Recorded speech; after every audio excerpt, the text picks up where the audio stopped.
And speaking of that, so we've opened up some more coaching spots. So I think that a lot of coaching spots filled up very, very quickly. So just a quick background about who our coaches. So they're y'all. So we take people from our community, the Healthy Gamer community, and then we put them through training. And they're designed to be like advocates, support, sort of your personal healer or a group healer, to help you kind of figure out what's going on in your life and how to help you move forward. I train them to kind of work on problems like loneliness, disconnection, motivation, self-esteem, confidence, relationships, procrastination, and things like that. So if you guys are feeling disconnected or stuck, you guys can go ahead and sign up for the coaching program here. Thanks for coming, everyone. So let's just start with introductions. So can you tell us? We can start with Bobby. Why don't you just tell us a little bit about kind of who you are and what's your involvement in the Smash community? Yeah, absolutely. What's up, Dr. K? Thanks for having us Hey, here. yeah, man, good to see How you you again. been? Yeah, likewise, likewise. I'm Bobby Scar. Been a Melee player since 2006, and I switched into ranked number 69th best player of all time.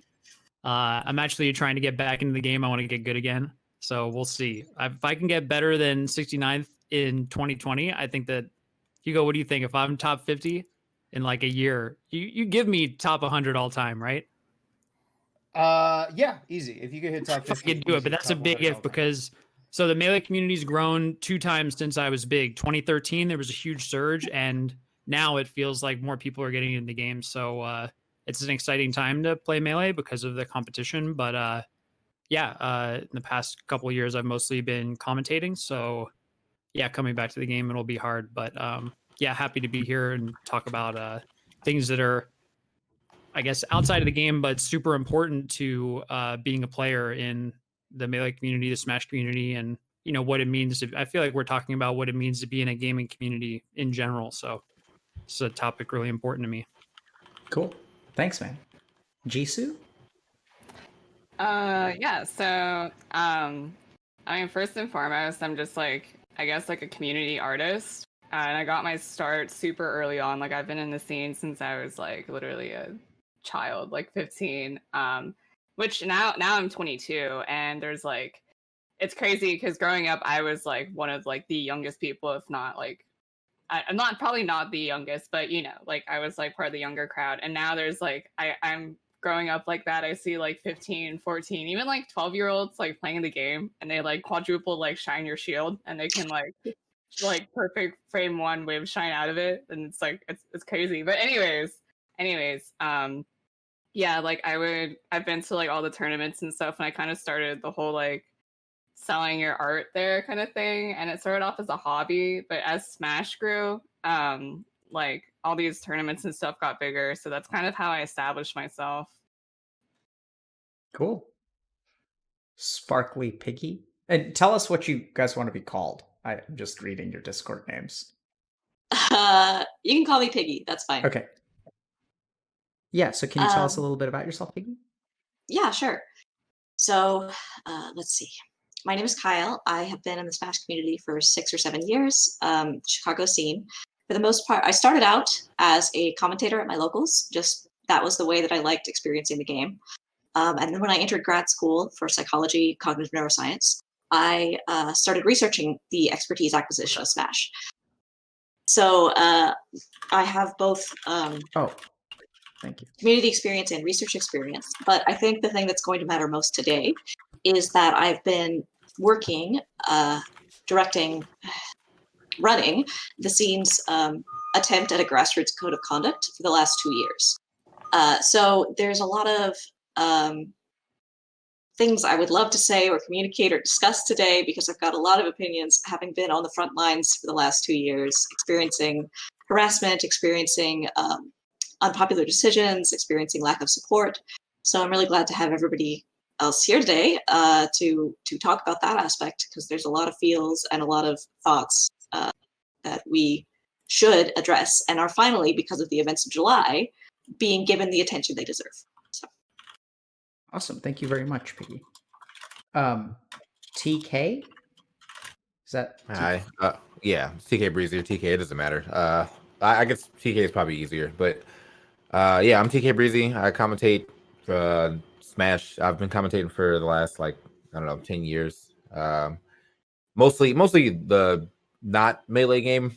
So whatever is going on aside of melee, I'm pretty much doing that. But I do commentate melee as well because I mean it's just a fun game to talk about. I don't know. I've grown up in the Smash community since since I've been in it for so long, and things. It's nice to see change from the way things were before. There's a lot of stuff that I feel like when we look back on, we're kind of and it goes even further past with everything going on with the Me Too movement. It's just in general, how people spoke and how people interacted. A lot of that has changed, and a lot of that I've been able to see since I've been around for so long, and it's nice to see. But obviously, we have a lot more to still work on, and I'm glad to be part of this conversation and talk about what we can do to continue to move forward and make this place a safer place and a more inviting place for everyone. Cool. And people call you Hugo, is that right? Oh, muted. Hugo or Hugs is okay. Hugo. Yeah. Oh, you tell me, what do you prefer? Hugs? You can call me Hugs. Okay. Yeah. I get to call him Hugo. Yeah. 'Cause I've melted your brain twice Yeah. in Mafia. Whatever, dude. All right. So my name is Hugo. I've been competing in Smash since about 2004. And unlike my friend Bobby Scar here, I am part of the top 100 all-time list. True.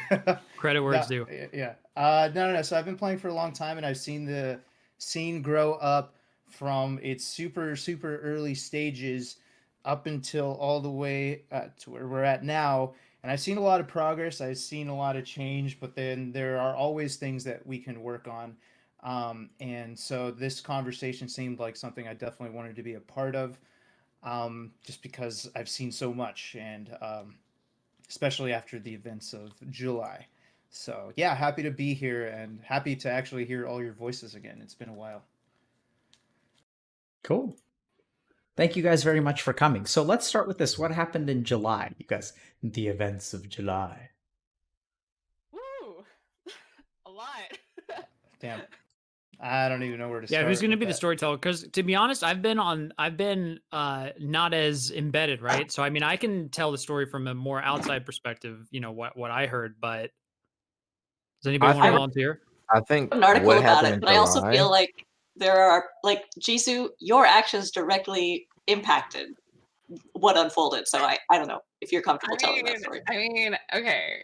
So I'm gonna first and foremost say that I don't know every single story. I think we all can confidently say that there was the Kotaku article was literally there's 50 plus different allegations. I don't think any of us had time to go through all 50 plus of those and do the whole crazy wall.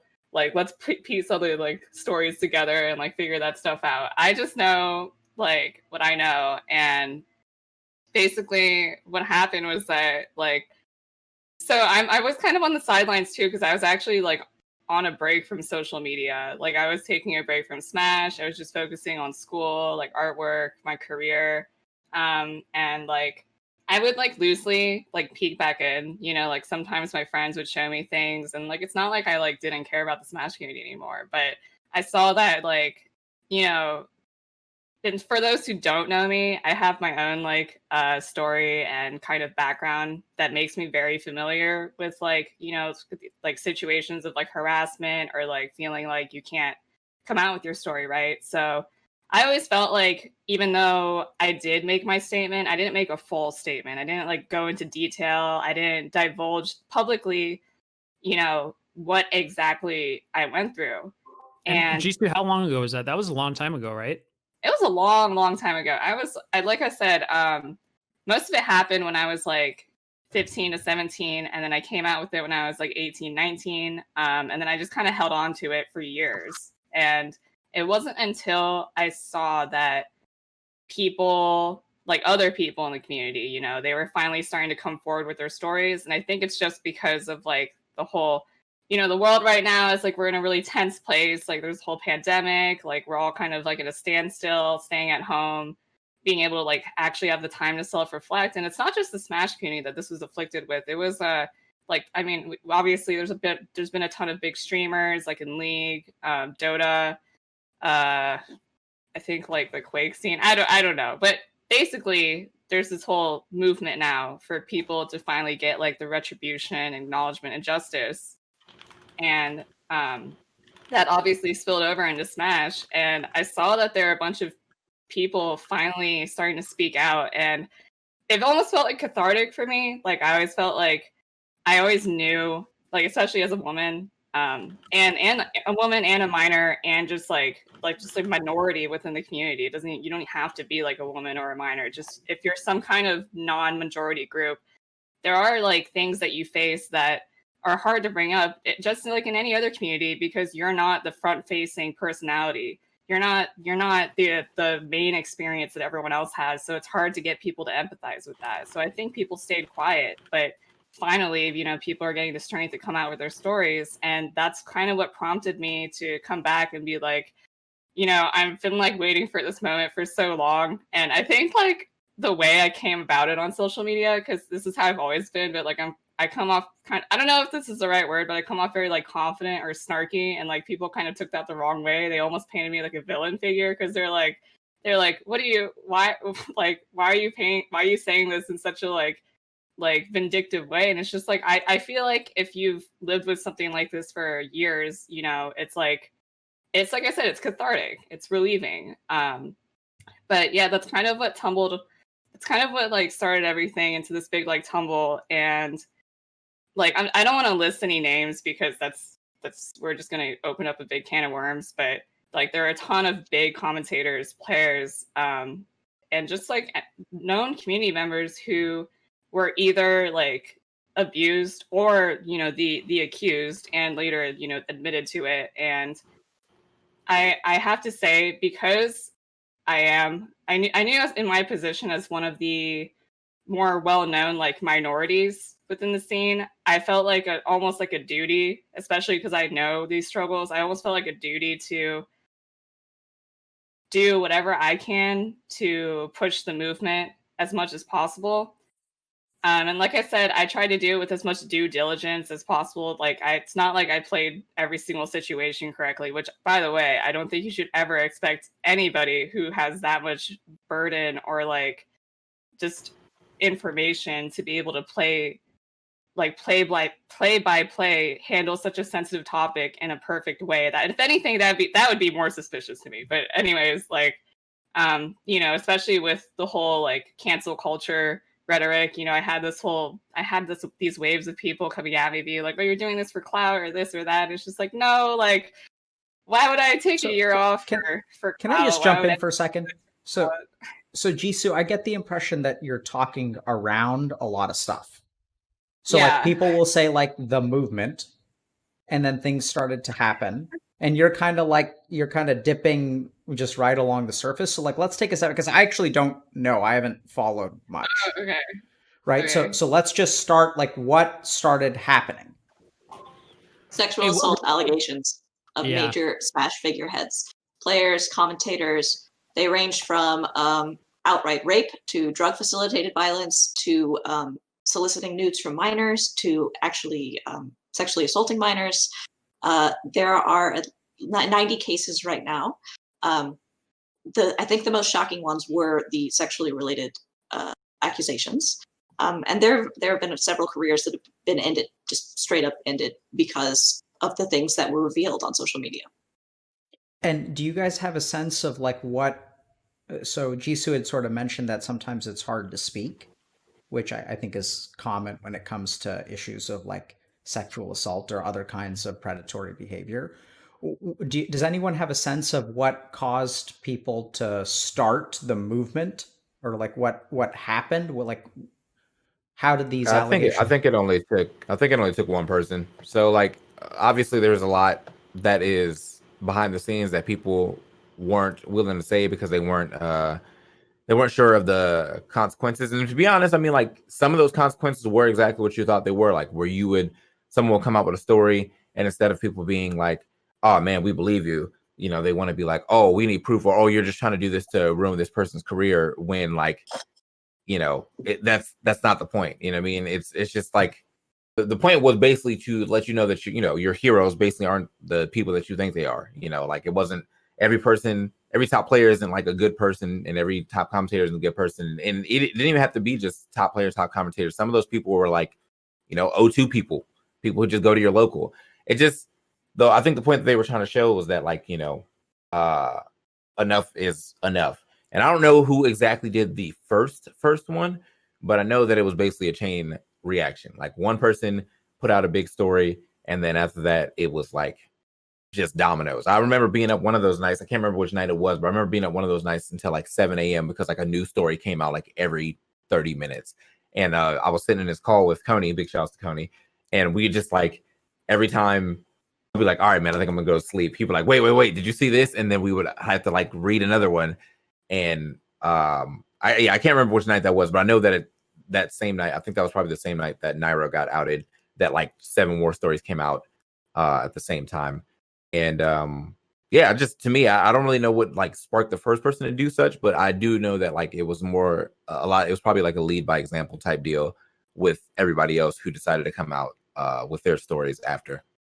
I think the Nairo thing was the first thing I saw, like the first notable. I don't like using the word notable, but like known player on like a big pedestal that was also involved with another really known player, which I think is another reason why people felt so encouraged and like relieved that they could actually talk about this stuff, because it's not just randoms anymore. Can you guys tell me who Naira is and what happened with Naira? Nairo is, well, Nairo's pretty much the face of like the other side of the Smash community. Like he was any of the like the Brawl, the Smash 4, and the Ultimate. Like, he was pretty much at the forefront of that for like a long time. He was also, I think he probably was the biggest streamer for Smash on Twitch. Yeah, it was between him and Mango. Well, Mango's probably bigger than him, but as far as like not Melee, he was pretty much the biggest. And he had a sexual relationship with a minor, like I guess 2 years ago or whatever, and covered it up by paying said person with hush money. And I guess they both covered up the story for a long time because that rumor had been around for a while. And then on this said night, Captain Zach, the other member, decided to tell the truth. And the truth was that like, you know, they did have like a relationship of some sort before it was legal. Like, Captain Zach's 18 now, but you know, at the time I think he was 15 or 16 when it happened. So Nairo and Captain Zach are both males? Yes. Okay. And so I guess so Captain Zach sort of said that this did happen, and then sort of what happened after that? Nairo deleted his account, and then came back to say, I guess, like, he apologized for letting everybody down, and then he deleted his account again. And his, like, I'm sure that he lost a sponsor, because I mean, he was sponsored by NRG. That's gone. I think his Twitch account just got banned, and yeah, he's been gone ever since. Like, ever since that day, like, we have not heard anything from him. I don't think he has Twitter accounts up or anything like that. Okay. And so before there was a case involving a well-known Ultimate player named Ally, in which the code of conduct gave him a lifetime ban for having an underage relationship with Zach as well. So there's a lot of layers and complexities to that case as well, to Nairo's case as well. And I'd say that the other big name that got, Bobby, were you going to say something? I was just going to ask, would you all agree that, like, when you get into the some of the details are kind of messed up? In other words, like, that's the way that it went down, but kind of like the way in which the hush money and the, you know, my impression was that Captain Zach had a hell of a time. You know, it wasn't just like, there's details that make it worse. Yes. Would y'all agree with that? Like, most of these stories, it's like there's a story and then you kind of It's like, okay, that sounds not good, but you don't know until you hear the details, and then the details usually make it worse, like Okay, so considerably worse. Where it's like It's hard to talk about. The people are details. not really treating one another with respect, and people are forcing. Generally, what I've heard is that people with power and with people who have, let's call it clout, which we should probably talk about, they've generally like abused their power, and people who do not have power have really suffered. And we heard a lot about it. And the stories that came out were over, I would have to say, like a 10-year span. I mean, I feel like we heard about stuff that happened in 2011, 2012. So the floodgates really opened up. Hugs, what Would y'all makes agree it? that those are the? Go ahead. I was just going to say, so Hugs kind of commented that it's hard to share the details. Why is that? Well, that month when all of that went down, I think that was probably the roughest of the whole pandemic and one of the roughest months that I've ever gone through, because a lot of these people at one point were my friends. And when you would read the details, you had to acknowledge that they weren't the people that you thought they were. They weren't good as you thought they were. And it was really a battle throughout that time to cope with that. And so to discuss details is to re-acknowledge what had happened, and not that you shouldn't, right? But it's just a difficult thing to to get into detail about, and some of it is just straight up unpleasant to hear about. Period. Like whether it was a friend or not. So, yeah, it was all fucked up. Yeah. Yeah. Yeah, for lack of a better term, that's really what it is. I mean, it's the language that you're just not used to using. I don't think I've said sexual assault or rape in like this much in a long time. Or like just, the like things of that nature. And then on top of that, it's the people that it is, seeing that, like, when it comes to like the commentators that had got outed, a lot of these people, like, I sat next to, like, I worked with, I considered them friends, What is and that? it's like What is you don't that like? expect to feel those people kind of fade away. Just to sit next to someone, to have these people as friends and kind of read about, what I'm almost hearing is like there's some amount of like protection you can offer yourself as long as you hear uh, things in broad strokes. But once the details start to come out, what I'm hearing from Hugs is that there's actually like a challenging internal emotional experience. yeah, I mean, it's like, for instance, like me and Senpai were like really close. You know what I'm saying? Like we, for context, Senpai was one of the first people that got outed. She was a female commentator. She had a sexual relationship with a minor. That rumor had been going on for years. Sometime I think it was like around 2015, 2016. And that rumor had been going on for years. And then this person finally came out and said that rumor is true, and it had like explicit detail, all that good stuff. So she has since not said anything. She has not she didn't even make like a tweet, like apologizing, no nothing. She just literally ghosted. She hasn't streamed, she hasn't tweeted, none of that. It's a We and her 10-year really age gap, close. right? Huh? That one was a 10-year age gap, right? Like Yes, 14 yes, and yes, 24? Yeah. Okay. yes. So she has, like, we were really close because like she had approached me about how to get into like commentary, and I was like, oh word, like it would be nice to see some more women faces on commentary, like let's work on your craft or whatever. So like I would do a lot of locals with her, whatever, and thus we ended up getting close. And then for that to come out, like it was a shock, to the point where I had texted her like before it got big, and I was like, bro, is this like really facts? And she never texted me back. So I was just, it's like a knee-jerk reaction. You're like, I want to believe that you're not this person, but like I have no reason to do that outside of like, I don't know, blind stupidity. Like all the facts are here, and now I'm getting like this new mental image of you, and it's hard to like balance it with the current mental image I have of you. And Yeah, what? that's the, Oh, sorry. No, go ahead. oh no, I was gonna say that was the hardest part with that, is that you have this image that you've crafted of this person through all the years that you've known these different people, and then now you have to uh match that with what you're seeing now and this awful person that you're reading about, and then it's a challenge to know a person one way and then discover them another, and then having that's what that whole month, that's what made that entire month so difficult. It's just that idea of changing a person that you knew for all those years and turning them into what they were actually doing. Um, I've never had to do that in my life, so it was a What very, was that very like, difficult time. Bugs? Terrible. Because it kind of it shakes you because there are I wouldn't say it makes you mistrust people. It's more that um,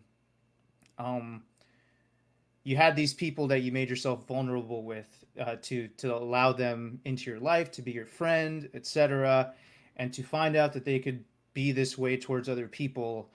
It just I I don't know. I'm sorry, I can't describe it very well, but it was just fucking terrible. Sorry, I'm You cussing feel a lot. betrayed, right? I feel like the community is like what I've seen is that people feel betrayed by a Be- lot of people. Betrayed. Also, also you wonder if like if you could have done something about it, if if you had any hand in letting them get away with this, even though that's kind of silly, right? Like no one could have done a lot about a lot of these things that happened. But yeah, you just kind of go through those motions when you're hearing that kind of news. So I'm hearing betrayal, I'm hearing bizarrely, and let's remember that sometimes feelings aren't logical. But I'm almost wondering whether Hug sort of feels some amount of irrational responsibility. Yeah, for sure. But I mean that also comes with the territory of these people being a part of our community. So you feel like this is something that was happening under your own roof, and in that sense, I think a lot of us here um, have felt responsible for the community in some kind of way. Like we've contributed it to it a lot throughout the years, every single person here.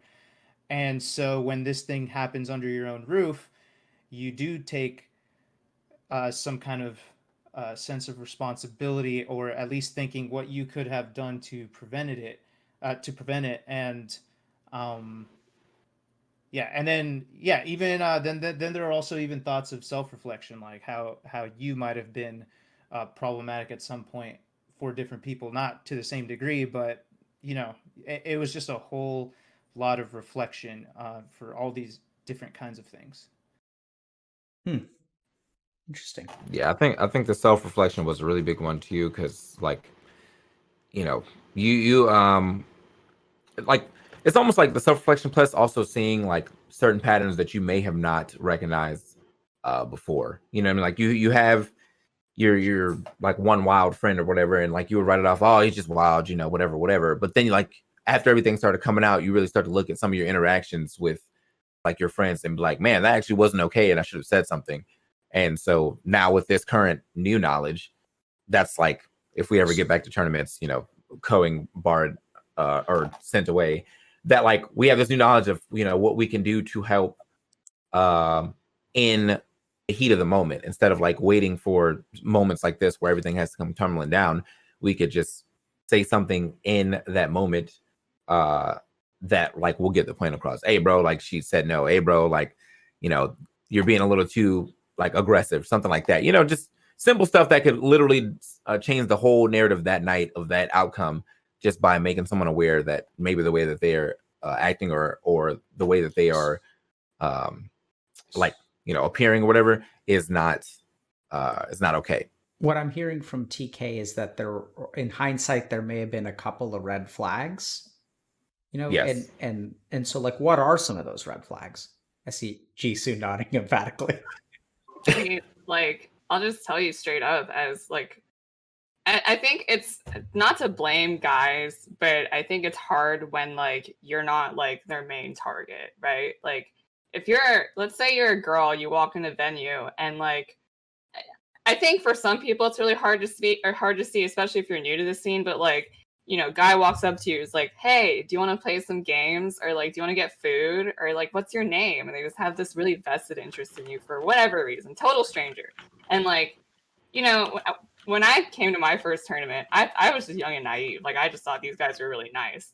But you know, I quickly learned very quickly. I was like, you know, I immediately learned. I'm like, okay, this is kind of weird because they're very insistent. And then that's when it hit me. I'm like, oh, they're just, I don't know what kind of language you guys use, but they're just thirsty as fuck. So like that's how did you learn that, Jisu?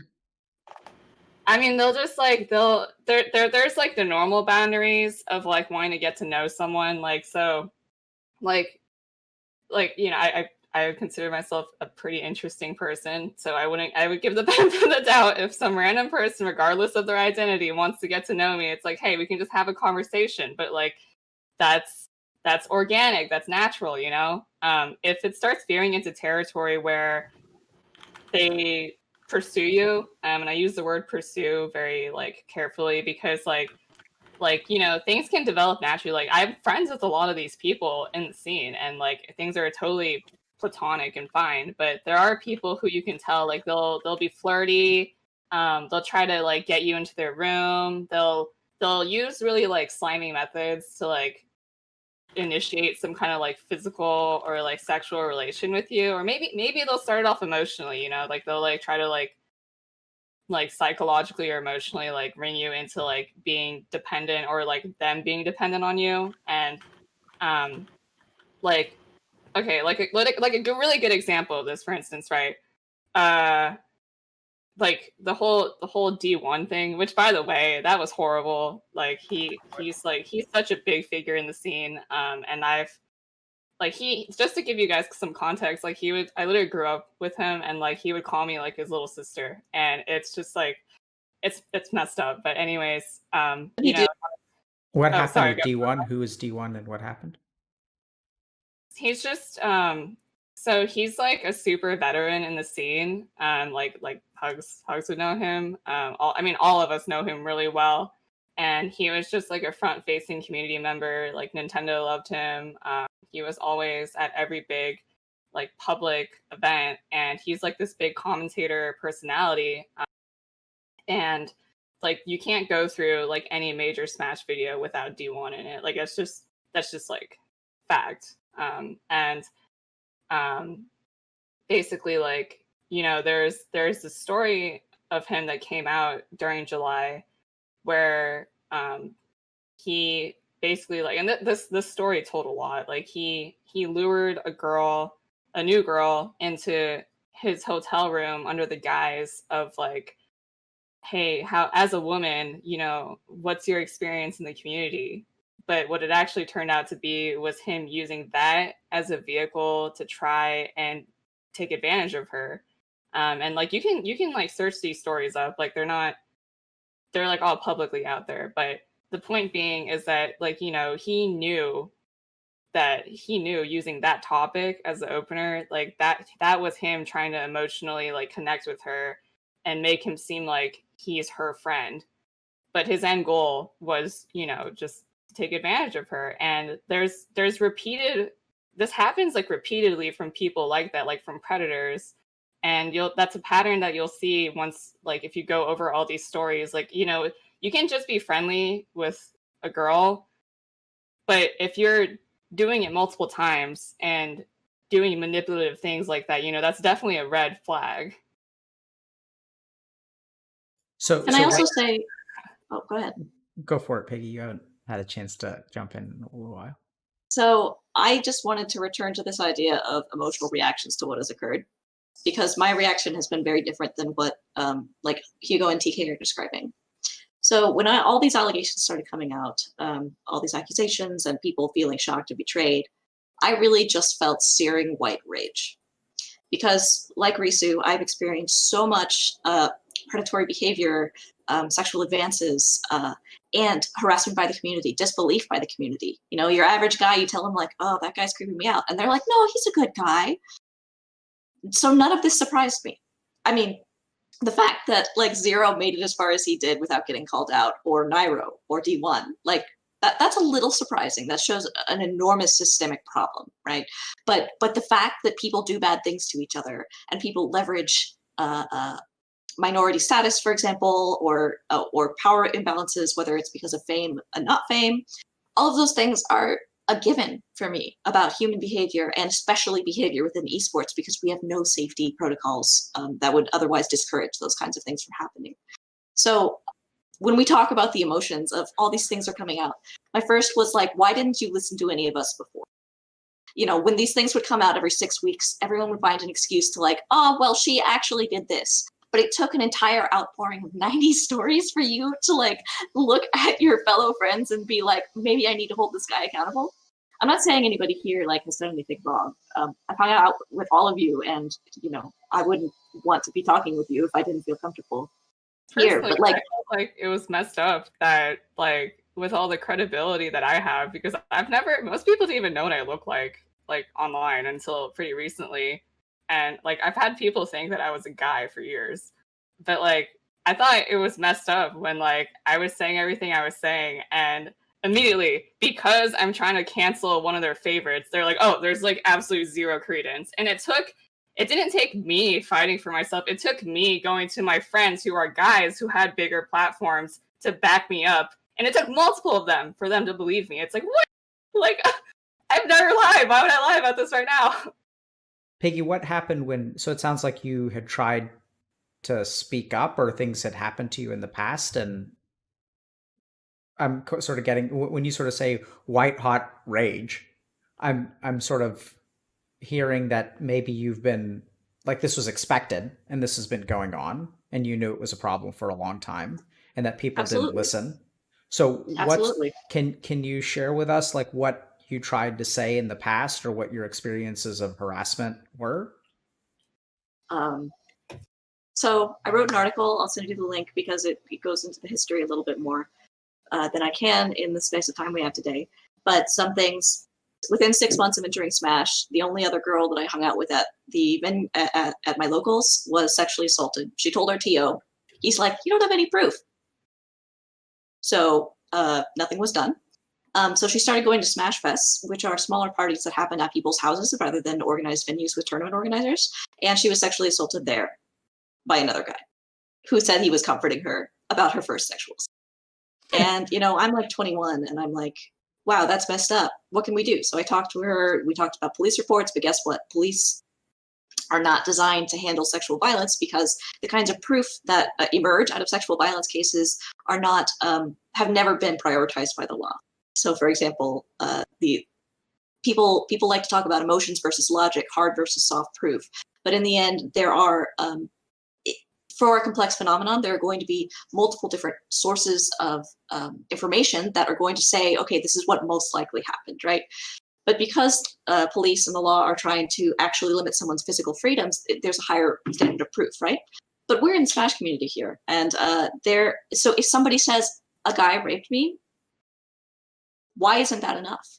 And of course, you have to get as much confirmation as you can, right? But like, we're not locking somebody away. But when an accusation like that comes out, we're just saying, I don't want to play this guy in bracket anymore. So from the very first beginning of Smash, then to me trying to educate about gender differences, for example, in reaction time and stuff like that, and people are like, oh, testosterone, trying to make trying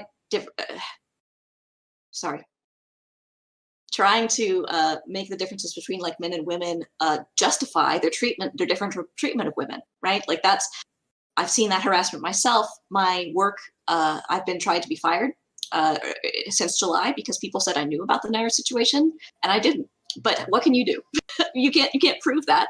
But someone on the internet can look up your work address and decide to email your whole department saying what a pedoprotector you are. And I submitted one story in the July events. I described an interaction with somebody that made me uncomfortable because it matched up with the stories of several other people. But other than that, I have not accused anyone of anything because I've walked through the Smash community my entire life in fear. I've never left a drink alone. I've never gone to a guy's hotel room without somebody else knowing where I was. I've always roomed with other women. I've done so much. I've been so hyper vigilant to protect myself because I knew what people are capable of from the very first get-go. So I feel rage because I've seen dozens of these stories come out over the years. And I just want to say, so Piggy, you've been working really hard, like on the front lines of the Code of Conduct initiative. So Piggy's been like you put a lot of your own time and energy in over a course of years to try to make a difference in the community, and that is a thankless job. And I mean, if you try to make cultural change, it's a really slow, and yeah, it's like it's a hard fight to fight. So just wanted to make that known. You know, the rage is super justified, because I mean, I've seen Piggy struggle for a long time to make a positive impact and like help people feel safe at tournaments. And yeah, to feel that a lot of people don't give a shit, or you know, are critical of the work that that they've done, like I don't know, that's kind of, I understand the rage. Like that seems like completely, yeah, it's what I would Thank you, expect. Bobby. Yeah, And I earned. would say that what I've been saying to you just now, what I've been speaking about, is only my personal experience. I haven't even scratched the surface of like code of conduct systemic answers to what we've been seeing. Exactly. Yeah, I'm trying to say there's layers to your rage. Yeah. Yeah, you're only talking about one slice of it. So Thank you want? Sorry, you wanted to say something. Is it Risu or Jisu? I know it's Jisu. So I get that there's another girl, her name's Risu in the community, and that happens all the time. Jisu. Okay, With a Jisu. J. So you wanted to say something, Jisu? Yeah, so I mean, I think one of the main concerns, because like I think like I totally empathize like with DrPiggy's, like with your perspective, but I think just like since we're on such a large platform right now, like, you know, saying things like, oh, like if there's no proof, we need to believe women. Like obviously this is actually something that I addressed because I had this other big talk with a bunch of other community members like right after this all happened, like in July. Because I think it's hard for people to understand where a victim is coming from. And like, you know, like logically speaking, yeah, it sounds absurd to like not demand proof. But like, you know, let's just take like anecdotal evidence, for instance, right? Let's say you're a girl, you go to a tournament, and then some guy walks up and like just like touches you. Like very inappropriately, like he touches your boob or something. It's like, and you're not gonna have like a camera on you at all times. Like that's just like, that's insane. And like, you know, there's all, then you get into all the what's the word, the slippery slope arguments, like, oh, she was acting a certain way, oh, she was dressed like this, oh, she was, you know, she was asking for it. And it's just like, no one ever is, you know, 9 times out of 10 they're really not. And I you know, there are stories that of people making stuff up, obviously. Like we're not going to pretend like there aren't self-interested, like, by the way, I think those people are even like, not to put it on like a moral scale, but like if you make shit up to cancel someone, like actually just for like your 10 seconds of fame, you're a piece of shit. So anyways, like if you know, there are people who do that, and that's totally acknowledged, but the problem is still like the systemic issues with the world at large, because in my case, I had years of proof. I had years of chat logs. I had photos. I had messages. I had tons of anecdotal evidence. I had a lot of people volunteer coming up to me, being like, "Hey, if you need a witness, I'm here for you." And like, even when I presented this to a lawyer, and like, you know, I'm not going to tiptoe around this anymore. Like, I was just straight up like statutory raped. Like, I was groomed for years. Like, they just didn't care. And even with all this proof, and keep in mind, I'm already putting in the time to go to this lawyer, or go to multiple of them, and it costs money to do that. You know, they cost like $50 an hour or so. They a lot of them, the one that I stuck with, he actually said he would prefer to go about it in a business direction, because if you go about it the other way, it gets really messy. And I'm like, I don't know how it could be any more clean cut than what I have, because there's literally proof, you know, for years worth of proof, but they wanted to go about that way. And even when I had, you know, when I was being threatened, like, oh, I'm gonna leak these nudes, and like they like sent it to me, which by the way were taken without my permission, like, and so that you know, those are the first times I'm seeing it. I was in shock. I called the police. I was freaking out, obviously, and like I showed them everything, and they said they can't do anything. It's like, what the what do you mean you can't do anything? And like, I think there's cases even now where like stalkers or girl streamers or people online, they have stalkers, and like there's literally mounds of proof. Like everyone can tell that this guy's a problem, but like the police won't do anything. And it's because the law is designed to be reactive, not preventative. And in cases of like sexual assault, it's like that's not logical. So I think like, you know, if, like I said, if one instance of a guy being friendly to a girl, whatever. Okay, multiple instances, you know, I'll use a good example, like he has a track record of like literally all the women in the community hating him. It's like, okay, maybe we should actually like look into that. Like maybe one or two of those women are just making shit up, but like I don't think all 200 of them would, you know, and I'm sure the number is greater, to be honest. So yeah. Wow. Jisu, that's crazy. And I appreciate you not tiptoeing around it, because I think, you know, you mentioned earlier that speaking out is hard. And It is. It's really hard. And so and you know, people are sort of talking about how it's hard to face the details, and I'm just trying to figure out, you know, sure, we have emotional reactions that want us to stay silent, but my sense is that, you know, when we let our emotions sort of dictate our behavior without true awareness of like what's going on, that's really when we get into trouble. It doesn't, I mean, sure, we're talking about sexual and assault and stuff right now, but I think that's true of all kinds of things. And so I'm kind of curious, can you explain to me what the word, and if you don't want to talk about this, that's totally fine. But can you explain? Yeah, so let me just take a step back. So I think part of the problem with not talking about details is you guys use this term like psychologically manipulative, right? So you're like, oh, some people in the scene are psychologically manipulative. I'm imagining that there's a 16-year-old kid out there who like is walking down the street, and then it's like, oh, that's psychological manipulation. Like no one knows what this looks like. No one knows what it feels like. Right? Like if we listen to Jisu, it's sort of like, oh, like I think about myself as an inherently interesting person. And so when people come up to me, I think part of the problem with glossing over details is that no one has known what this looks like. And the more explicit we make things, like TK saying, hey, there are like actually red flags, which no one knew were red flags. And why is that? I think it's probably because some things are not explicit. And so can you tell us, if you feel comfortable, what grooming looks like? Yeah, I mean, like I said, my story is like all out on the table.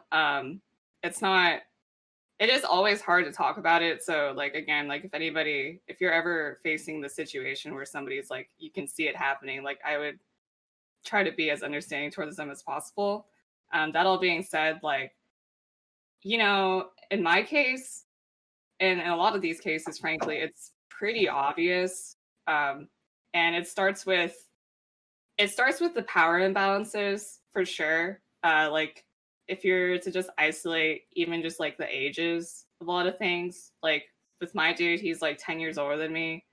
And like, you know, in Puppy's case, it was the same thing. And like in almost all these cases, it starts off with like an age difference. And with an age difference, there comes like a mentality difference too, obviously. Like, you know, one person's an adult, or should be, and the other person's literally a child. And, you know, in no case should you ever expect the child or the younger one to make the right decisions. You know, they're impressionable. They're young. That's literally by definition what a child is. And, you know, people with predatory mindsets, they seek out people who are easily manipulated, and that tends to be children. And like, you know, if you start off with like just a really obvious fact like that, and then you get a bunch of other factors going into, like, let's say two people are the same age in the Smash community, okay, but then one person has like 100,000 followers, and then the other one is like literally a newbie, but the other one's a girl, and like, you know, the person with 100,000 followers, they're like, oh, I want to have sex with her, and it's just like they'll do everything they can to. This is how you can tell someone's manipulative. They'll do everything they can to ride up to that certain line where everything's okay, but as soon as they realize they can't get what they want, they skirt. Okay. Now, some people, and these are usually the people who do get caught, right? If they're not smart about it, they'll skirt that line, they'll trip, and then they'll do something bad, and then they'll get caught, and they'll face the punishments logically, right? You know, that you would think that happened. Unfortunately, that a lot of times it actually doesn't happen. But the smart manipulators, they'll always ride that line. And again, that's another reason why that it's been so hard for people to call these things out. Even like me from my position where I've like literally heard so many rumors, and I think all of us have. It's because these big people are smart enough to skirt that line where anything that they're doing, they choose victims who they know are never going to speak out or don't have impact, or like we won't believe them, right? And they'll always choose to do their actions outside of the public eye or in a way where it's very ambiguous and they could just feign ignorance and get away with it. And I'll say in like the particular case of like grooming, like, you know, like if you're a child and like someone's taking advantage of you, it's really hard for the child to know that, especially like in my case, I was a runaway. Like I literally was like, I almost had like no choice but to interact with the people that I was with. And it was hard for me to separate somebody just caring for me versus like them trying to take advantage of me, because I couldn't really tell the difference. Like in a lot of ways, like, oh, they are doing this nice thing for me, but then, you know, is it really nice if they're doing it to get something in return? And I mean, the obvious answer to that is no. I hope So- we all know that. So Can Jisu, I like- say, Oh, sorry. Go ahead. I just wanted to I wanted to ask you to be and let me know if this is not okay. But I wanted to ask you to be more specific, because once again you're talking about, you know, I know, you can't tell the difference Can I- between caring. Yeah, go ahead. okay, I was groomed when I was 14 by an 18-year-old guy. And the way it started out was a friend introduced us, and she was like, hey, you both like video games. So we'd chat on AIM about video games. And at some point, he's like, do you have a crush on anybody? And so we would talk about crushes and a girl he liked at school. And then he showed me a picture of the girl he liked at school. And he's like, do you think she's pretty? And I'm like, yeah, she's really pretty. She's also got really big boobs. And he's like, oh, I wondered if you would say something about that. So then suddenly it was okay for us to talk about boob. And then eventually it got to the point where it was okay for us to talk about, do we masturbate? Do we have sex? Do we? And then it got to the point where he's like, well, what does your body look like? You know, are you comfortable in yourself? And sometimes he would do it in very slimy ways. So he would say, oh God, I just hate the way my chest looks. Like, can you tell me if this is normal? And he'd send me a picture of his chest. And it'd be like, oh yeah, you're fine. Like, and so now I'm used to seeing a guy's chest when I'm 14 years old in my AM inbox, right? Like, these things happen. The whole grooming itself is slow eroding of boundaries. So if you just walked up to a kid and you like lifted your shirt up and said, does my chest look normal? They're going to like have a fear response, right? But grooming specifically is the act of taking that fear away, trying to make somebody safe, and until their boundaries are gone. And then you can have sex with them if you want, right? Because they think, oh, I'm special. We have a special relationship. We've talked about this for a long time. This person doesn't want to hurt me. And then they just fall for it. And that's not the fault of any child. That's the fault of the adult that does those manipulative things.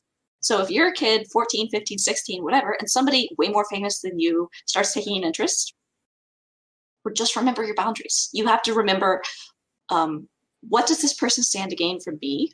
And of course, you never want to think that about somebody you're talking to. You want to think that they're good and that they like you, right? But we also should be aware that not everybody's good. Thanks a lot for sharing that, Piggy. I think that's sort of exactly what I was kind of looking for, because I think that clearly demonstrates. I like the way that you sort of talk about eroding of boundaries, and sort of in a gradual way. We sort of heard that from Jisu too, about, you know, sort of like a gradual process. Also, like, I mean, I'm hearing this theme of power come up a lot. Like Jisu was saying that you were saying that, like, you know, you sort of literally didn't have anyone else. And so, Yeah. I mean, I'm forgive me for like stepping around so much, because in my No, it's case, fine. like the story is literally years long. So like, sure. you know, in the like Dr. Piggy described, it's like they get you to trust them, and for me that took years, because like this person, they only ever wanted, they painted it like they only ever wanted to be friends, but they were so friendly to the point where it was like, you know, clearly something else is going on and it's weird. Like we would talk like every day, and it would just be about like interesting normal stuff. Like at the time, like I was really into Smash, and like I'd be like, hey, can you help me with the game? And like that's kind of how it started off. And we would talk about like game mechanics. We were both really into art. I would like talk about art with them. So it's like we're just friends. But like slowly over the years, you know, things would get weird where like, you know, they're like, oh, I have feelings for you. And I'm like, okay, well, I don't know what to do about that. And at this point, like I'm already like I already ran away. So I was like stuck living with them in like the sky house. And that was basically So you ran away and you were living with this person? yeah. So like I started talking to them when I was 15, and like at the time, like I was like super miserable at home, and I just like needed a way out basically. And they offered me a way out. They were like, "Hey, do you want to move in with me and my friends at this like big house and like just like pursue your dreams?" Because all I want to do is art. That's how I got to know them. Right, I got to get to know them through games and art. And we're like, yeah, we can work on this big project together. It'll be great. I'm like, okay, cool. So I straight up like dropped out of high school, and I was like, I just ran away with them, and my my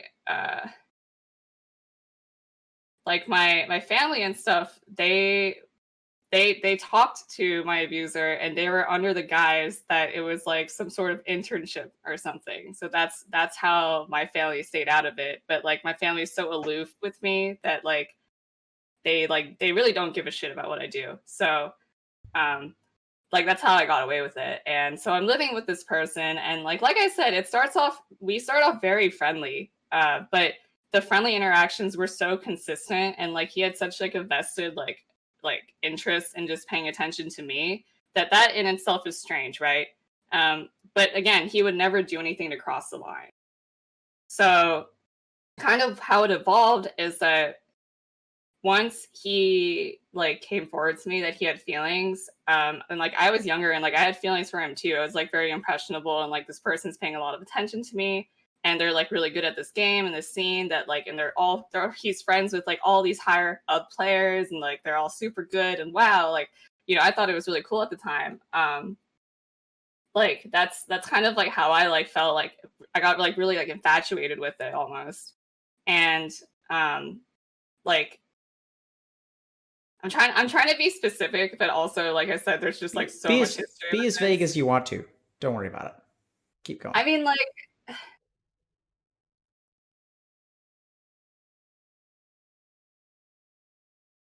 let's just like basically when he started to get like sexual with it, I was like, at that point, I was already reeled in. Like I was already gonna say yes. So like he had done his part to make sure I trusted him. And before any of this actually happened too, this is a really important thing. He made sure that I was isolated from everyone else in my life. Like when we lived there, he immediately from the bat, like when we like once we moved in and got to know everybody, he told me behind everyone's back, he's like, "Hey, I don't like these people. Don't get close to them." Like he just straight up said that. And so, you know, me only knowing him, I was like, I just trusted him. So, I mean, I always thought that was suspicious, but at the same time, I had like no one else there because, you know, it's a sky house, and like the other big guy who's in power there is also very sus. And I also felt that immediately off the bat. Very suspicious. Like, I don't know if you've heard of all the Sky stuff, but like Sky Williams. Mm-mm. He's taken loans totaling over like $200,000. I know Sky has come on to stream several times. Yep. So I know Sky Williams well, but wow. At least from a. You might want to do some digging. You don't have to dig far. Anyways, like he just like, I just had these two suspicious figures to go to, but I'm going to trust the one that I've known way longer, obviously, and I was really good friends with. And like he wanted to get sexual with it, so I just like did whatever he wanted pretty much. And like it was only after like, and I didn't know any better. Like I said, I was a really misguided youth who like just really all I wanted to do was draw. So like as long as I got to do that, I really didn't give a shit. But as I got older as an adult, and when things were starting to go south between us, I like realized, you know, this person doesn't care about me. They only did all these things to take advantage advantage of me. And when I thought that, you know, they really cared, and I think this is kind of the feeling we're all getting from hearing all these stories about these people, because they're almost like family members to us at this point. It's like hearing like your family do something really shitty and you just can't believe it. Like this person, when we ran like this business together, that's another reason why I stayed with them for so long. Like when it came down to it, he refused to like split anything evenly with me. And that even included like all my artwork, the money, like the resources, like the inventory, all of that. He insisted that it was because of him that I was able to do everything that we had done. I was like, that was the last straw. I was like, okay, this guy is a piece of shit. Like, I can't believe I trusted him. That, like, you know, he's finally showing his true colors. And like after years and years of being like quote unquote best friends, you know, it's hard to erode that. Like that really was everything that needed to be said. And even worse came all the troubles when I would try to like basically get him to admit to what he did. You know, like he made sure that I was manipulated into not telling anybody about anything until I was legal, so that he wouldn't face any like actual legal repercussions. Which again, like I want to say, he knows the line. Like he knows that if any of this got out, or if there's any proof of him doing anything while I'm a minor, he's fucked. So he does everything he can to get me to shut up and make sure that he doesn't have anything on him. You know, just like how like Nairo's giving Captain Zach $2,000 a month to have him not say anything, you know, because all these guys, that's what I'm talking about with manipulation and grooming is like, they know what they're doing. They know the laws. They know what the consequences are. And they're going to do everything in their power to make sure that they don't face them. Wow. That's really helpful. Thank you for sharing all that. I'm kind of noticing in a weird way, I think it's interesting what I'm hearing here. So, you know, there's isolation. I'm just trying to, so let me just take a step back.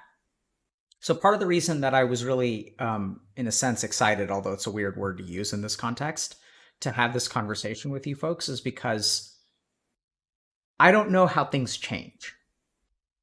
And in my experience, if you want something to change, you have to understand it first. You have to know what it looks like. Like if I want to diagnose COVID in someone, I have to know what the symptoms of COVID are. And the fact that the Me Too movement is so widespread, not just in the gaming community, it feels like the gaming community was lagging behind like the rest of the world in some ways. But the fact that it's so widespread and systemic makes me think that like this is still going on. A bunch of people getting outed in like one wave, like people will have calmed down. But I think like within a few months or a year or two, like this is going to come up again. Because I don't think there's been a purge, but there hasn't been like any kind of systemic change that's happened yet. Maybe that's what Piggy's been trying to do with the code of conduct or something like that. And so my approach is to try to like what we do on stream is try to educate people and help them understand like what are they looking for or what are they looking at. And the reason that I really appreciate what you guys shared is because I'm noticing like now a pattern, right? So if I'm like a 17-year-old kid who is started streaming on Twitch and then a group of people like reach out to me and then like what are the things that I like, what are the check boxes, right? That this person that tries to isolate you, that they erode your boundaries. And like literally what does that look like? That looks like they never do anything wrong. If they did a little bit more, it would be wrong, but they never really do anything wrong. Yeah. And that at least huh?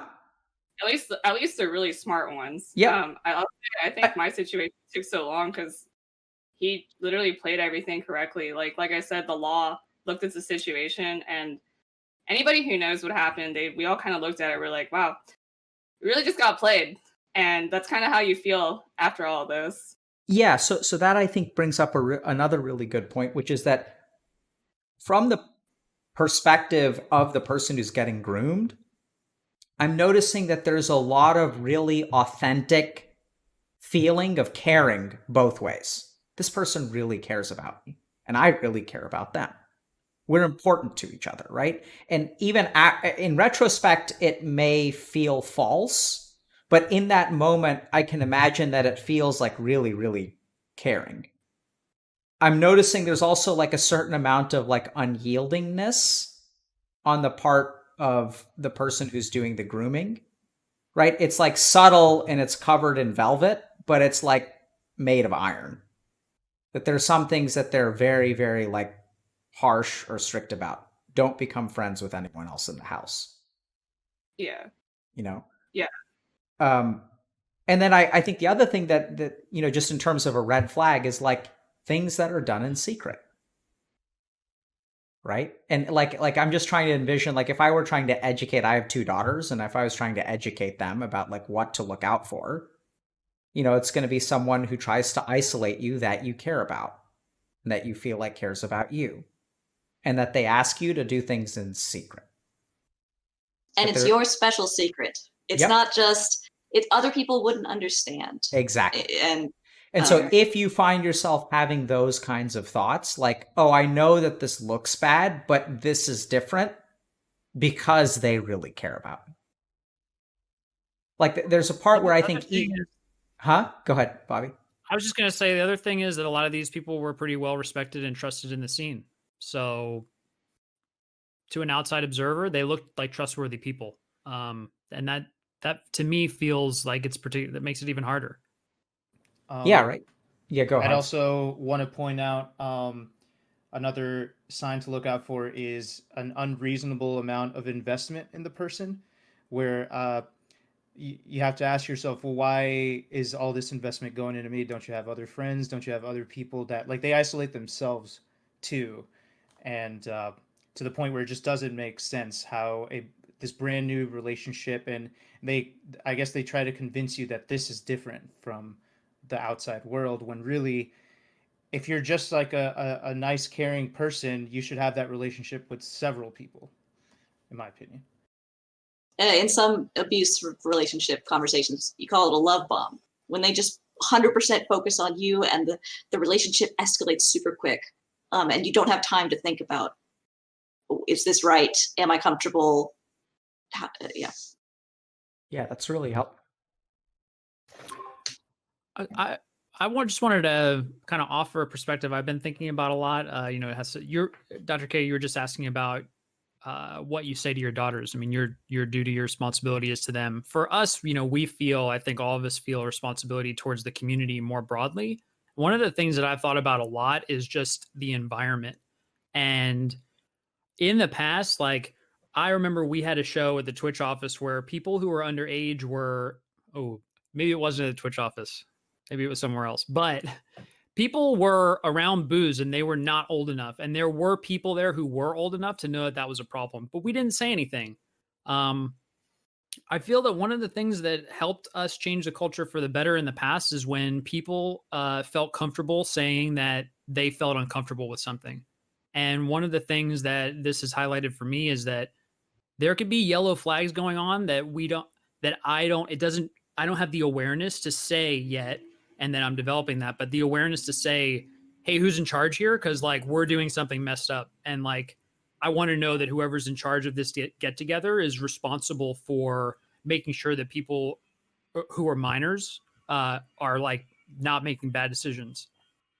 I feel that one of the things that we could do to help is just get people better connected, because it feels hard to me to feel like our solution is to help educate minors. You know, it's like, I want to be able to talk to people who are like top players and be able to hear from them, or I want them to have people they could talk to when they're saying like, hey, I'm feeling weird, I'm doing some shit. You know what I mean? Like a lot of this stuff I have to imagine happened without people really talking about what was going on at all. You know, there's like so much secrecy, and I've been thinking about the environment that allows that kind of secrecy, where things are just in sight, but nobody knows quite what's behind that story. And right? We're Bobby, talking about rumors that have been around. Go ahead. I'm just saying, you bring up the great point that we want to find somebody, that our community is missing someone who's responsible, right? Who do you go to at the party that's like, we don't allow an 18-year-old? Is it the tournament organizer?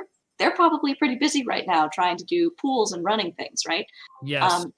Like, who is responsible for looking out for a minor? Who is responsible for checking IDs or seeing who people go home with? And I think there's something interesting about the history of Smash. The fact that we've been grassroots means that we haven't had the kind of company funding or adults who could come in and do that job, right? There hasn't been anybody looking out for anybody's safety, and that's led to a lot of what we've seen. A lot of the I abuse. feel like that's messed up in the first place, right? That we have environments that people can come in where there really isn't, no one's thinking about it. Like, yeah, that's we got a wild, wild west going on. There's going to be some problems in the saloon. I don't know if that was the right word. Yeah. So, I mean, what do you guys? Any other thoughts? I mean, we've been talking for a little while. We focused. I've noticed Hugs and TK have been. Yeah, go ahead, Bobby. The two things that shook me, number one, I feel I was very naive about power. I think that clout thing, like I thought that was a meme and people just talk about it, whatever. Seriously, I mean, Jisu, you remember we had a long conversation where I was like, I feel like I have no clout. You were like, are you kidding me? I feel like I don't understand clout. I have a blind spot towards it, but the ways that people who have it can, the privileges that they have and their ability to manipulate, that has really impacted me, and I've thought a lot about it. The second thing that's shaken me is that some people, a lot of people in this kind of, this Me Too wave, they have been predators, right? Like I feel empathy for people who slip up and make a mistake. I definitely do, because sometimes shit happens and we make bad decisions we're not proud of. But being a predator is different than that. Being a predator implies intentionality. It implies a lot that's not a crime of passion sort of thing. And at minimum, I feel that if we can create an environment where at minimum we can catch predators, people who are trying, right, with intention, who are doing things intentionally, then that's a lot better than where we are today. Yeah, I think I mean, in general, that swings into that kind of ties this together in a nice way, because like DrPiggy, you were saying like there needs to be somebody that people can go to, and just with the whole how grassroots the scene is, I'm like reading the chat. And I think a lot of people are like kind of lost. Is like the Smash scene, it's not regulated by any big organization. Like it's literally us up here on the screen right now. It's people like us. It's the players, the commentators, the like content creators. It's like we are the people regulating it, but we have regular lives. Nintendo isn't doing anything, and they probably won't. I mean, I look at it. So, like that all being said, like it obviously can't be perfect, but I think it'd be interesting. It's one thing people do have to think about is that before all this came to light, people would go to people, but it's the people in power were the ones with all the clout. And, they're being all buddy-buddy with like other really nice people. And, there's this whole kind of just like, oh, they must be a good person kind of accepted truth. And like, so they'll go to them and they'll go to people like D1. They'll go to people like, I don't know, like Katar or like just Senpai. And like, they're beloved, front-facing community members. And that's kind of why a lot of these people were also able to get away with it, because when you have such power and you have so much like there's such a like imbalance, especially within a grassroots community where the people in charge are literally just the most popular people. It's like there's the only real good way to go about fixing that, I think, and like you can, DrPig or anyone else here, you guys have different perspectives on this, you can probably try to educate or illuminate more on it, but I feel like spreading awareness in this way and kind of establishing it as like the community tone, like, hey, none of us are going to tolerate this. And, not doesn't matter how big of your following is. Like if all the big players, like, like Luffin was on my side a lot, like Ludwig backed me up, and like, Mango, all these people, they spoke out on it. Do you know how much power that has? And that doesn't require like Nintendo. That doesn't require like years worth of effort, or just like going through the trouble of like trying to structurize some kind of like convoluted like legal system within Smash. Like that alone has so much power, and because those people spoke up, everyone else who's following them sees those things and now they're aware of it. So like I think like that, plus having like people who they can go to like at events, like I would hope that people, if something was happening, people can trust me, or like they could trust like DrPiggy or like maybe you guys. I think that that's a really good starting point for like actual change. And I've got to say, so the code of conduct was created through the community leadership. We consulted lawyers, did lots of research on it. We have this super thorough system to process cases, but it turns out that the need is enormous. That is, the amount of reports we get, we cannot process in a fair manner. Ever since the events of July, we've got about 250.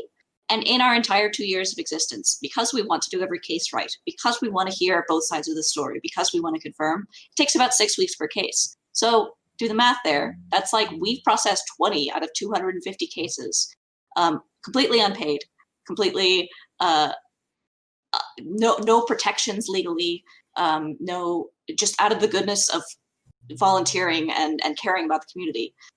Turns out it's not that sustainable. And firsthand, I would say, costs me an enormous emotional toll. And it should never fall to just me, or it should never fall to even a group of 5, you know? So I think what Jisu's saying is an important part of a cultural shift.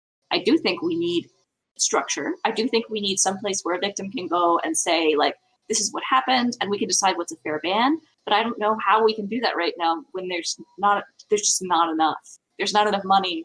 There's not enough people that care. I'm laughing because you're kind of saying there's not enough, right? And I sort of get that. But not enough has 2 sides of the equation. It has number of predators on one side and number of, like, let's say, code of conduct people on the other. And so the funny thing there is that I think that the way that you even those odds is by reducing the number of predators. And so that I think gets, even 20 cases run is better than 0. Yeah. But, you know, I'm with you. I'm just saying that, like, I think that if you think about, you know, you're saying that the number of cases we're getting is too high, and that's because there are too many offenders out there. Right? So one solution is to increase your resources, which by all means, if it's possible, awesome. But the other thing, and this is where sometimes I kind of wonder, because, like, you know, I remember hearing Hugs and kind of TK talk at the beginning about how, like, it's strange because, like, you knew this person, right? And, like, you were close to them, and then you have trouble reconciling the person that they sort of turned out to be. And this could just be my, you know, professional experience. I've worked in, like, prisons and stuff. And one of the things that I've come to appreciate is that, like, it's not that a person is good or bad, which I know sounds bizarre. I mean, some people really can be predominantly bad. Certainly worked with those people. But I think that even like I'm just trying to figure out, like, if I'm a predator, what do I do? Right? So I think if we talk to, you know, like, what do you do? Like, let's say that you're 25 years old, you're part of the Smash community, and in the rest of the world, like, this is what we see with the community that we work with, right? So, like, why do we play games? It's because we like who we are in the game. I'm a someone. And then outside of the Smash community, like, you guys are talking about all this power dynamic and clout and stuff like that. Outside of the Smash community, who am I? No one. And I may have a certain amount of social anxiety because, lo and behold, like, you know, since the age of 9, instead of developing social skills, I developed Smash skills. And then along comes a 16-year-old boy or girl who suddenly, like, they look up at me and my social anxiety is less because they clearly are into me. And I know it's not right to you know, start a sexual relationship. I wouldn't even know how to. But I express interest in them and they express interest in me. And boy, do they really like me. And then I really like them. They're really awesome. I invest a lot of my time. And I really do care about them. I try to help them, right? Because they have nowhere else to go. So I want to be a nice guy. And so I invite them to come stay with me. And then something strange happens. I've cared about them for so long. I've supported about them so long. And then I start to develop feelings. Then what do I do with that? Right? So I think that, like, this kind of slippery slope, I mean, you guys you're making it sound very intentional, and I'm sure in some cases it is. But the other thing that I don't know, I don't know, like, what someone in that situation does. Like, how do they learn how to stop? a lot of therapy with somebody that actually holds you accountable and doesn't just tell you nice things about yourself. I don't know. Jisu? That's my recommendation. Sure. I was gonna say, like, that's fine and all until, like, you know, I kind of stand by the idea that people reveal who they are when it really matters. And like in the case of like Zero, for instance, the guy took like 3 different Twitlongers and like literally tried to manipulate other victims behind their backs because he knew what else was coming. Like he tried to get them to shut up. And like you know, if you're really sorry, I'm sorry, I don't care how many characters you type up or what kind of deflections you make with your arguments. Like if you're really sorry, you own up to what happened, you say what happened, you own up to it, and you say you're sorry. And in every single case where, you know, somebody came out with something, they deflected. Like, you know, with D1, he straight up said, I don't remember. Yeah. Anti was just like, Yeah. oh, no, these women are out to get me. It's like, why are these women out to get you, you know? Or like, or he'll straight up say like, oh yeah, I did this thing and I'm not sorry for it. It's like, what? And like, I think that's the difference. Like, there are, like Bobby said, you can slip up. You can do something and make someone feel uncomfortable. And that is just a part of like growing up and like developing social skills or like just getting to know someone. But what matters is when you're confronted with that truth and how you handle it. Yeah, Yeah, and and I I feel think at the end of the day, I after think with a we've lot of done- people they did not handle. Oh, go ahead. Go Go for ahead, it, TK. TK. Sorry. TK, you haven't said much Oh, okay. today. I think a lot of people did not handle it in a way that, like, there is no undiscernible way where you would think that they're trying to change, other than I'm trying to save my career. Like, I think that 90% of the people who did come out and put their apology statement wasn't really an apology or an explanation or anything like that, or like a yes, like I've done these things when I was younger or whatever. Well, most of these people probably couldn't do that anyway because a lot of this stuff was recent. But like for those who may have like stuff that like came out from 5 years ago or whatever, and they have since then like have learned their ways and they are like changed the person, and you can visibly see that change. Like that should have been the way that at least some of them should have addressed it. But instead, it just seemed like almost everybody who wanted to like counter argue their allegation only did it for the fact of like either trying to disprove the other person or to like save their career. As Jisu said, I mean, it really took Zero like 4 times before he told the truth. You know what I'm saying? And then Slippery motherfucker. when you think about yeah. And when you think about Nairo, that situation with him, it was swept. He paid hush money to keep his career. You know what I mean? And I think if you're going to address it like that, then you're obviously not going to learn from your mistakes. I think if you're not like really trying to change for the better, to be like a better person, regardless of your career, then you're not really learning. You're just learning how to hide your, I guess, predatory instincts better, and that's not good. I mean, we a lot of people have been making the joke recently about like how the Smash community, like 2 months ago, everyone was like, oh, believe women, oh, we need to kick out predators, but now like no one's saying that anymore because like it's not the hot topic or whatever, because like people didn't actually care. They just wanted to appear like they cared, to look like they were the good guys without actually putting in any like good input, or actually changing their own ways to help out in the future. I won't say that like I vehemently talk about this every day, obviously, but I still have my own commands to talk about, things that you can educate yourself on sexual assault, rape, and all that good stuff, and how you can help out and things like that. And on top of that, I've just in the last 5-6 years, I've been more diligent about like how I present myself to one, women, or just to anybody who would feel, I guess, some level of pressure for me, because I don't want that. Like I don't want anyone to feel unsafe around me for like any reason. And I think that if more people were to take that like mindset, we would at least be able to start the healing process of the Smash community. So TK, If someone says, Yeah, go ahead, Piggy. If someone says you hurt them, you stop and you listen and you say, even if I didn't intend to, is it possible? Yeah. And that's how you grow. I think a lot of people, when they're hearing these kinds of conversations, they have a way of trying to convince the other person how, well, that's not what I intended to do, so you shouldn't feel hurt by it, rather than understanding it from their perspective, like to truly put themselves into their shoes to see how they feel about your actions.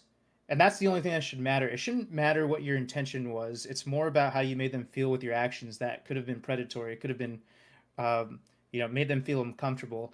And even if you never intended to be that kind of person, as long as they feel that way, that's what you did. That's the truth of the matter. So when there are people that are trying to grow and trying to understand how they could be less problematic, that's one of the best things you can do, is to stop with the mentality of convincing people that your intentions weren't what they think they were, and instead focus on, how they actually felt about the situation and what you could have done differently to stop them from feeling that way. It doesn't matter what the hell your intention was if they felt that way. Impact instead of intent. Yeah. TK, you mentioned that you had sort of changed a little bit about the way that you think about your interactions. Can you share that with us? Yeah, I mean, just when I was younger, I was like, I was girl crazy. Like I'm not gonna lie, I was definitely like very much into, like I would go to tournaments and I was there for the game, obviously, but like I was like also very much interested in the females or the women that were there at the tournament, and like it wasn't like I was like overstepping any boundaries, but I was, like I would be more like I don't know, flirtatious than I need to be than what I should have been too early, I guess, before anything was established, things like that. And as I started to grow up, you just kind of realize that, like, well, one, like, it isn't that big of a deal, and two, like, yeah, this behavior could be seen as like creepy. So, like, as I started to grow up, I just became less, for lack of a better term, thirsty. Like, just, like you kind of just go about well, one that, and also I just started like working on my career a lot more. So like there was like I put more time into like becoming like a better commentator, all that good stuff. So like most of my time was filled up with that stuff. But then like to be on this side now, to be the person that people trust when like things happen, is a lot more fulfilling for me than to like, I don't know, potentially hook up with someone. Like I usually, there's been situations where like my women friends would like come to me because someone was chasing them around the bar. Someone was speaking to them like in a weird manner, and like they wanted to feel safe, so they would come to me. I like that a lot more than being the person who was making them feel unsafe and having to find a person that they can trust like that.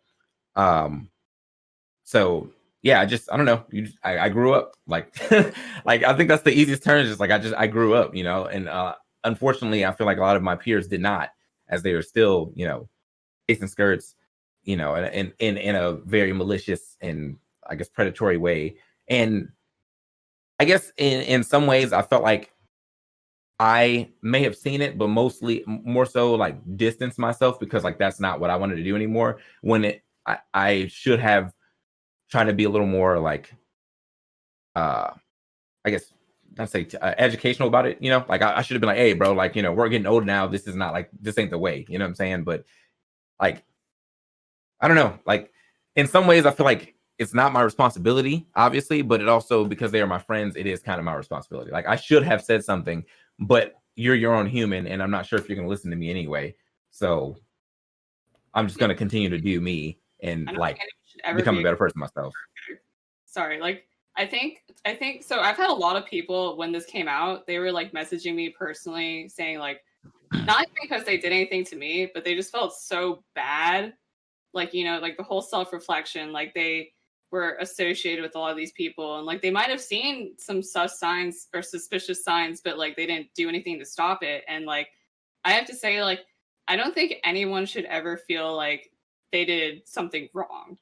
like they shouldn't feel like it was totally their sole responsibilities to stop something in every situation, because the truth of it is that the person doing the thing should just not be doing it in the first place. Right. And like that accountability should be held with them, not with you.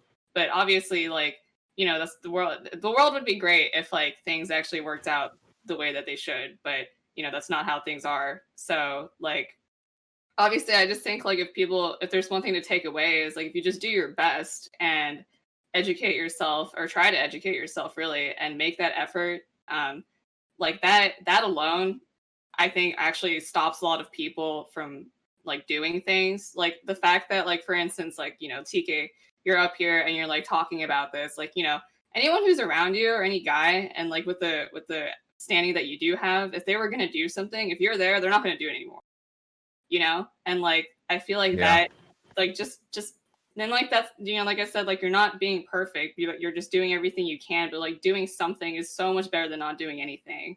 And like that goes for like everybody in the scene right now that is or has done something. Speak up about it, you know? Yeah, so I've discovered something kind of interesting since I've been engaging with the internet. I've noticed that, you know, if people are trying to figure out, is my behavior a problem? There's an interesting diagnostic test, which is, do you refer to women as females? If the answer is yes, there's a decent chance, I think it's more likely, that maybe some of your behavior needs to be adjusted. It's a good litmus test. I agree. That's a yellow flag for me. Right? And it's funny, I don't know if you guys caught, but TK actually reframed in the middle of the sentence. He caught Did you guys see that? Barely came Well, out. it's a South thing for me, to be honest. Like it's just like I grew up in the South, in like a predominantly black area in the South, and like that's how they like say. No. I'm not trying to blame you. I mean, I get what you're saying though. Like I definitely catch myself, because I know that like in the real world, like that's not a good way to refer to women. But like it definitely is something that like I've still had to learn not to say, because like I don't mean it with malicious intent, but I know that like it to other people, that like saying like usually when it's said, it is in a way where it's like, man, females be, you know, like females be shopping or whatever. Like people say it in ways that like it's negative, but I'm just saying it because like it's, I don't know, like the word just hits easier for me. However, I definitely will catch myself in normal conversation where if I'm about to say it, I'm like, oh no, I don't want to be perceived in a way. So say women, say girls, say anything but that. So I also think to that point, because TK was mentioning this earlier, so we have a lot of influence with our guy friends. Like men have influence over other men if they're like friends and things like that. And a lot of these things that go on, I think, are part of a culture that allows them to exist. So one of those ways to address that part of the culture is that you check your boys when they're using words like females or bitches even, and you stop them then and there, because even though they feel comfortable around it, by saying it around their friends, because you know it's not a big deal, who's going to get offended. It's the thing is, it just creates this culture of objectifying women to the point where it's going to manifest itself into some actual action that shows that disrespect. So even if they're not feeling disrespected because you're not saying it in front of them, the fact that you're doing it regularly and you are you know, among a group that's just constantly encouraging it, eventually that lack of respect is going to come out in a different kind of way. So even just checking your friends on these little things that go on constantly, it's going to hopefully make them value women as just another human that they value on the regular, right? So yeah, I mean, I think that the female thing is an indicator. I think saying bitches all the time instead of women is a huge fucking indicator. Sorry, I'm cussing a whole lot on the stream. Hugs, I've got a question for you. So sometimes when I try to tell my friends not to call bitches, and I say you should call them women, they call me a simp cuck. Call bitches. Yeah. What if well, when I've dealt with that sort of thing, like there's always pushback whenever I bring it up, and I just tell them, like they're like, you know, I don't mean it, man. Like, why are you making a big deal about it? I'll always tell them, like, it's not. There's a way to explain. Like, first you tell them that, first of all, like, are you going to say it in front of them? So why are you saying it in front of me? And then That's the next when they thing, say, "What are you, a simp cuck?" yeah. Well, then I would say no. It's just that they're humans just like us, and if you wouldn't say it in front of them, like, would you want someone saying that about your mother, your sister? Like, you find ways to relate it to them, and then you also say, honestly, I put it into different perspectives where I say, okay, let's say like with racism, right? If you're dropping the N bomb privately, and then you just hide it from everyone else. Do you think that's cool? And then if I'm dealing with someone who's not racist, they'll be like, no, that's not okay at all. I'm like, right. And then usually you have people that are saying it publicly. It's because they do it all the time privately. And then they're actually losing respect for this group of people because they're constantly engaging in behavior that just devalues them, right? So then why the hell are you okay with doing this with women?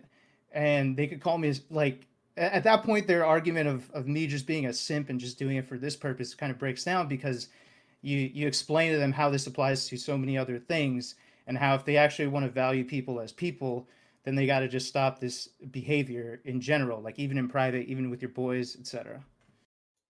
Probably. And I have some experience. Yeah, I have some experience with this. So back in the day, we used to use homophobic language to describe any play style that was like annoying.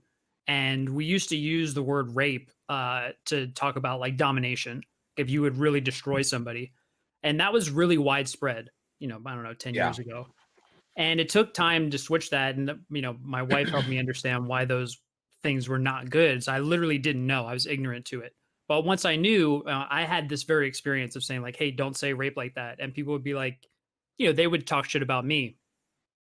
And what I ended up doing was saying like, yeah, I am a simp cuck. So just shut the fuck up about it. Like, don't say that around me kind of thing. I would just say like, yes, that's me. Yes, I'm a fucking cuck. Thank And you, I Bobby. felt that, yeah, I mean, yes, if that's what you want to call me, then yes, that's exactly what I am. And eventually it got to a place where they were curious about why I was so pissed off about it. And I found that that really helped. When I had people asking me legitimately, like, okay, fine, so you're a cuck, like, why do you care so much about this? Then for whatever reason, I felt like it was way easier to explain that new people come into this room and play Melee with us. Okay. People who don't know us are in this room playing. And when we say shit like that, they don't know who we are. They sure as shit don't know who I am. And I don't want them to think that I'm cool with that because I don't know who they are. I have friends. We all have friends who are gay, who have played Melee for a long time, where they were so immersed in that kind of language that they would say it themselves. But I didn't know if they had a problem with it. They hadn't even come out, So learning later on that people who are near and dear to me were in the room. We were talking about, oh, you're playing gay. They just sat through that and didn't say anything, took that on the shoulder. That really bothered me after I learned like what we had been doing. And so I don't know, to be honest, I feel like what gives me strength is the idea that I think Melee is fucking dope. And I think anybody who thinks that it's dope should be able to play it without a problem. Right. And so if anybody's creating a problem for somebody who wants to play Melee, then I feel like they've got a problem with me. So that's what lets me feel strong and saying like, yeah, I'm a cuck. I'm simping for anybody who wants to play Melee. Also, I want to say, women love simp cucks. Like,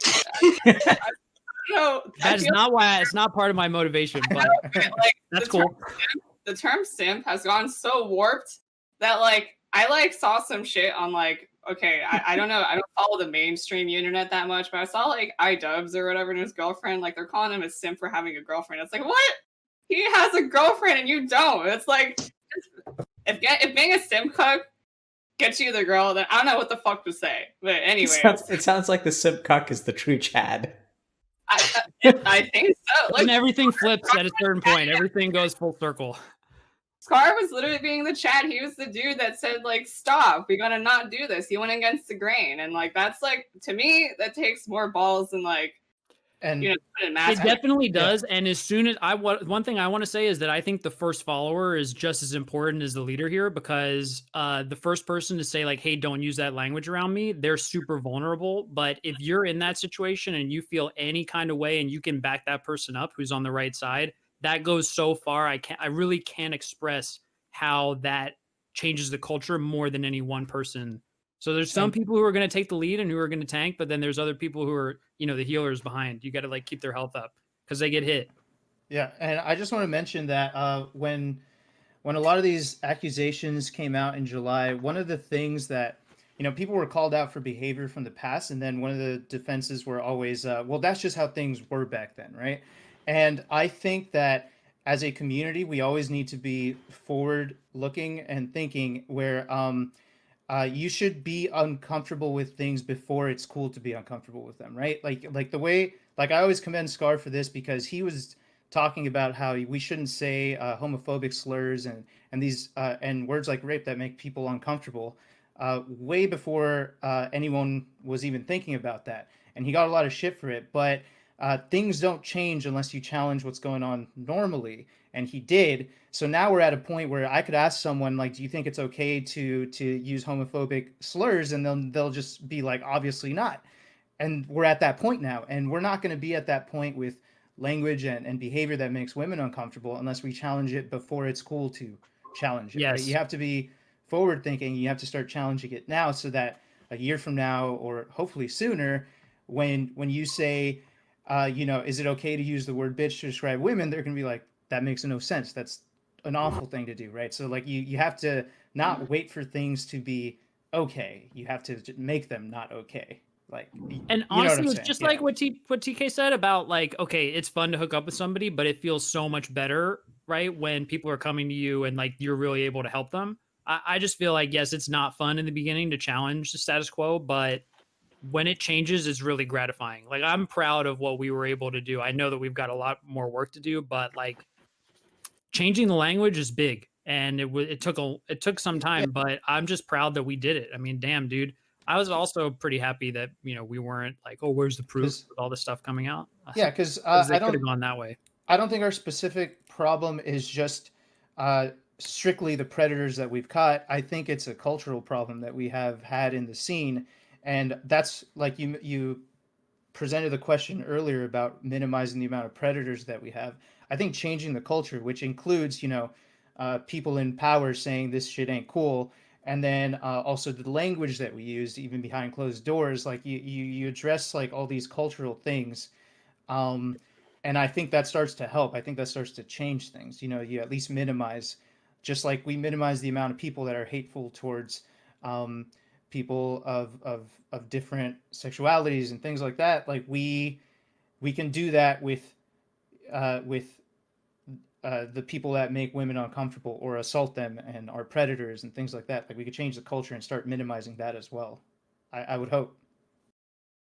Yeah. So And I do want to add that one thing you can do besides, calling out your buds and like pushing for this cultural shift, it's important to amplify the voices of the people that experienced it firsthand too.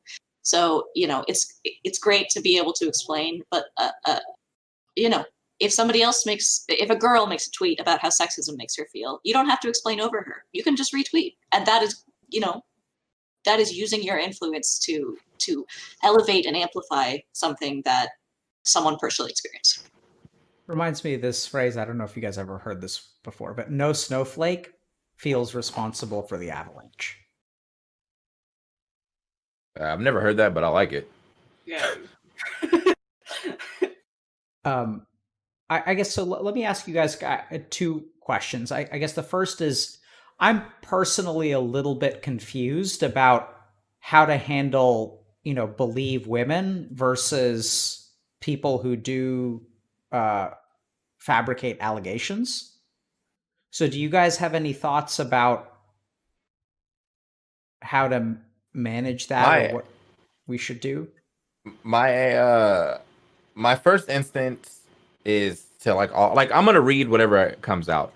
Then I'll if I know this person, I will put I will think about them as a person and then read this and be like, do these two things feel like they match up? If they do, then well, fuck. But if not, then I'm still gonna wait. I'm not gonna I'm never the first person to be like, oh man, that's crazy. I can't believe you did this. But I'm also not gonna be the first person to be like, yo, proof. I need to. It's just the information is out there. I want to see what happens now.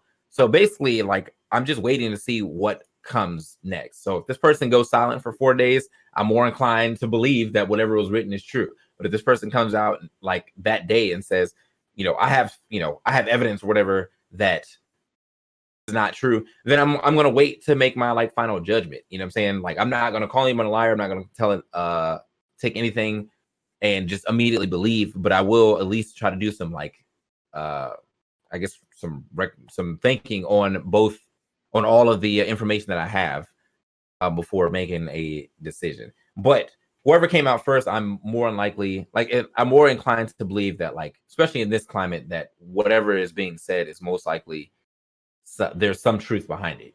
Like, it may not be 1000% correct, but there is probably some level of behavior that has made someone feel uncomfortable enough to come out with this story. So it is easier for me to believe that whatever I'm reading is probably closer to the truth than whatever is going to come out, unless that person comes out with like facts, receipts, and all that, saying that, like, yo, this didn't happen. And it does suck, because obviously I think that the few people that may have come out with a fake story, like, even if the story is fake and you're able to disprove it, like, that's still going to follow you, like, for a long time, and it may be like a 1 or 2% of stories that are fake, but those people are still going to be hurting, just because they're going to be lumped in with everybody else, because no one, a lot of people didn't go off and do research after to see if this was fake or not. You know what I'm saying? So I don't know. think the It's rough. phrase "believe women" doesn't mean whoever was accused is absolutely guilty and we should go dox them and we should condemn them and never speak to them again. I don't think that's what "believe women" means. It means Right. that when you read that story for the first time, you aren't thinking like, well, maybe she just regrets it. It means you're not thinking, you're not going to ask like, well, did she like flirt with him a little bit and that's why you thought it was okay? No, you're going to be like, man, that sucks if that happened. Like, just give me that basic empathy that, like, if I came forward about this story, get benefit of the doubt. That doesn't mean you don't confirm. Like TK is saying, you have to hear both sides because some weird shit does happen. But believe women just means don't try to invalidate what we're saying. So it's interesting, because what I realize what I practically do is I take the allegations seriously, but tend to not pass judgment right away. Right. Maybe it's not for us to pass judgment all the time, right? Like, yeah, I think every individual community member doesn't need to know all of the gory details of everybody's lives. But again, that's assuming that there is someone that will demand accountability or have some kind of judgment in the end, which who knows if that happens in any given case. I will say, as someone who's like faced like the brunt of like a lot of like clout chasing, thought horror accusations, which, by the way, I didn't make my platform off of a lot of those like conventional things that guys on the internet always hate on. It was only after I made my accusations that men, I don't even want to say men, I don't know who, just people on the internet immediately went to dig and try to find the most thoughtiest or like most condemning things about me and try to paint me in this light. And, again, there's not really anything on me, to be honest, but like, you'll go on YouTube and there's video thumbnails. They'll dig up pictures of me that I posted of myself from like 3 or 4 years ago. And it's like, and there's such a clear intent behind it, which is, to paint me like a thought, like, oh, this person's just another gold digging thought. Like, haha, let's all go shit on her, because as men, that's what we like to do on the internet. And I think what, DrPiggy and all these, like the whole rhetoric right now is,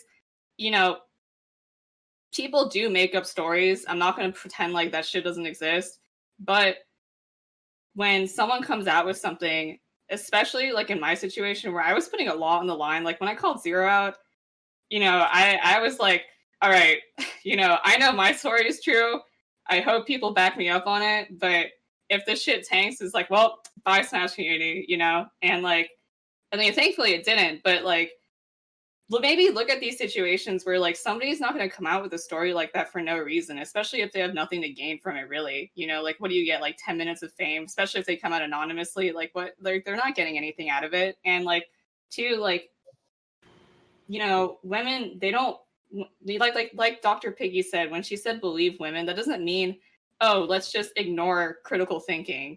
Like that's just as bad. It's the other. You're doing the same thing, just the other way. Mm-hmm. What we're asking for is the same credence and respect and open-mindedness that you always give to the guys. That's literally it. And if you do that, then in most situations, like 9 times out of 10, if you critically think through it, then you'll arrive to the truth.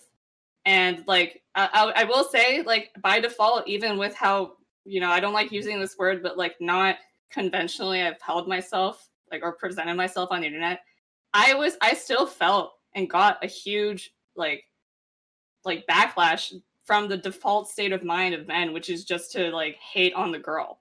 And it doesn't matter what you do. It's like, it's the fact that you're a girl. They're going to call you these things. They're going to dig up these things about you. And then they're going to be like, here, this is what she does. She's a thought. This is how she makes her living. It's like, that's not even true. But like, that's what they want to do. They just want to hate women.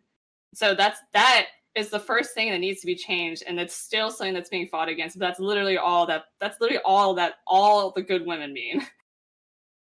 And like, even if you are a sex worker, that does not necessarily, it doesn't lower your value as a human or as a Smash community member, right? I've been called like a social justice warrior infiltrator lizard person just because they can't believe that a woman would be in Smash for as long or whatever. And it's, yeah, so there are some people that the issue is that you're a woman. Not everybody, but some people will find whatever they can and make that the issue. Yeah. Yeah. So what's next, guys? What do we do?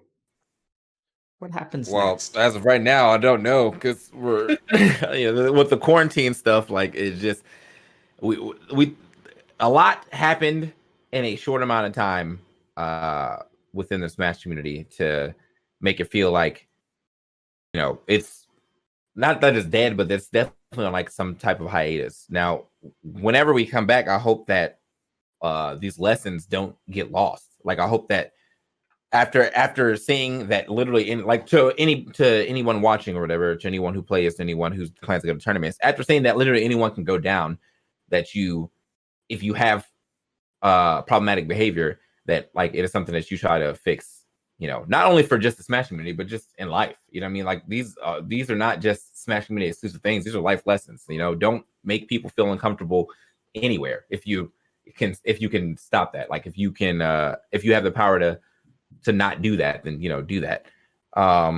So I feel like, as far as being a community leader, not to say that I am, but I know that there are people out there that will look up to me, that will look up to us, that will look up to anyone with status, with clout, or whatever.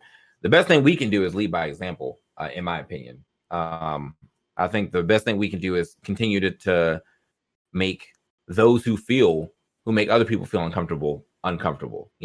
Like, if me telling you that like your behavior is problematic and that makes you uncomfortable because you are being problematic, then good. You know what I'm saying? Like, that's the reaction that I want, because then it's going to make you think about what you're doing and what you can be doing better. And that's all I really wish to accomplish, is to make sure that people are I guess consciously aware of themselves and what they can do to hold themselves and other people accountable.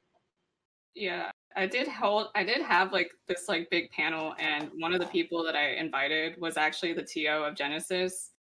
He goes to like Pterodactyls like online. But like, because I think one of the biggest questions, obviously, like you're asking it right now, is like, what do we do now? And it's more than just a matter of like the culture. Like, there's a lot of logistics, just like objective pieces that need to move to like make things happen. And it's a question of like who's going to do it and what exactly does that entail, and like especially like whenever tournaments might happen, that's one of the biggest question marks. And like he did tell us that a lot of the TOs are in talks or have been in talks of measures that they can take to prevent things like this happening. And I think a big point though that he wanted to emphasize, and like I think needs to be emphasized too, is like it's not going to be perfect. Like, once things come back and like tournaments are a thing again, like it's not like, oh, they're going to have the perfect system figured out. It's like like literally the legal police in our world with all the funding and structure and infrastructure they have, like they don't even have things figured out, And it's unreasonable to think that it's not going to take a couple of tries. But like I said before, it's the fact that people are even trying. Like, that's the difference. And I think especially online too, I've already noticed like a difference where people have been taking a stand. Like recently there was a really questionable tweet longer made about somebody who was ousted. And like it was like people immediately came and like yeah, you know what I'm talking about. People immediately came and they just like shat on it. They're like, what are you talking about? You know, and like obviously we want to give credence to both sides, but it wasn't a case where the accused already admitted. And like I said, there's a history of him being very like predatory towards women in general, which that person's tweet longer just completely ignored. So like, you know, that wasn't a thing before this whole happened. Like people, if that tweet longer came out like before the whole July stuff, more people would definitely just be on his side, especially because he does have a decent enough following. So like, Right. there is change that's happening, and I think like just like how somebody who's like correcting themselves, like they need to keep doing the same actions and like create a record of it to actually show true change. It's the same for the community. Like we as a whole need to work together to keep reinforcing the promises that we've made to like the victims of the past and like to prevent this for like victims of the future, you know. I wanted to ask a question actually. So, you know, Toph and I did a stream about this, I don't know, a while ago. And one of the ideas we came up with, or one of the things we talked about is like how people can be isolated, not only victims, but, you know, people who are who are close to making a big mistake. And the question was, who can they talk to? And, you know, I was kind of thinking about the recovery coach program that Dr. K and Healthy Gamer are putting together. And like, does anybody think it would be a good idea to have like a Melee or a Smash community, like recovery coach type deal where, hey, I've got a problem. I'm a Melee player. Like, I don't know who to talk to, like have a Discord, have a place.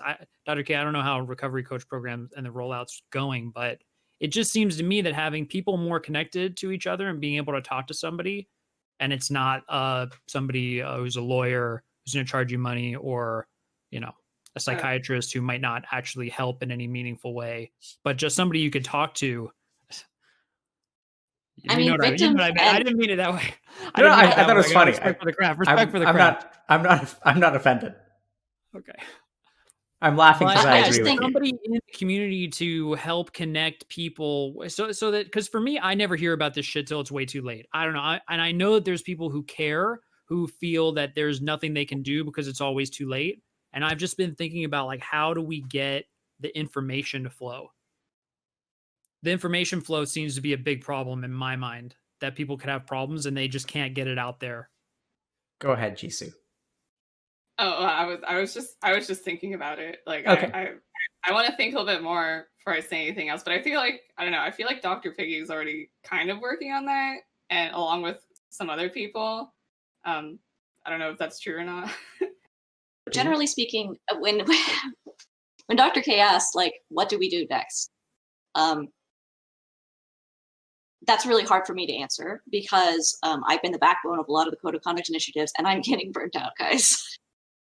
I've spent too many nights crying in the shower, getting messages from abusers. It takes a village, and we need a village. But that's real talk too, because like I think that, what is that, low tier city, you were about to get on commentary and you look a little rattled, and I came up to you and asked you, are you good? You were telling me a little bit about that stuff, and I felt bad because like it really does feel like you're shouldering it all when it really does. It should be on all of us and not just you. So I mean, I appreciate the work you're doing. I just want you to know that. But I like, you know, if there's any way that I could help you directly, you know, you can always DM me. Like, I'm always around. Yeah, and I apologize if it sounds like I'm saying, Ole, let's do something you've already been working on. The thing that I was thinking about is like the way to build the village, and the recovery coach program it just hit me when Healthy Gamer announced it, that like that could be cool. You know, it's like organic and it can spread. Like whoever wants to get involved, can we help them get involved so that we have a village? Yes, if anyone has if you're trying to figure out a code of conduct initiative for your local scene, if you're trying to create a resources page or document, please do it. There is no monopoly on this, and And really, I talk about my struggles, but there have been so many people along the way that have given their hours and time and love to the Code of Conduct project. It's just I'm the one that's happened to been here the longest, right? And done it most consistently, I suppose. But whether or not I end up continuing with the Code of Conduct work, the one goal I have in the coming months is creating resource pool, right? So resources for tournament organizers. How can you implement your own codes? What are the kind of rules and commitments? What kind of questions do you need to ask when somebody comes to you with a report?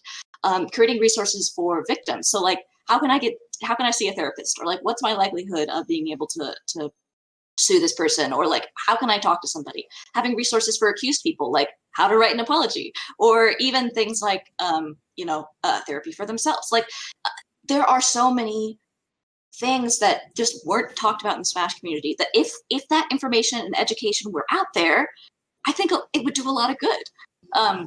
So, I don't know where I'll be, but I do think one of the answer is creating consistent structural emphasis and importance on accountability and how each person in each part of our community, whether you're a tournament organizer or just a player or a top player, whatever, what you can do, and then stick to it.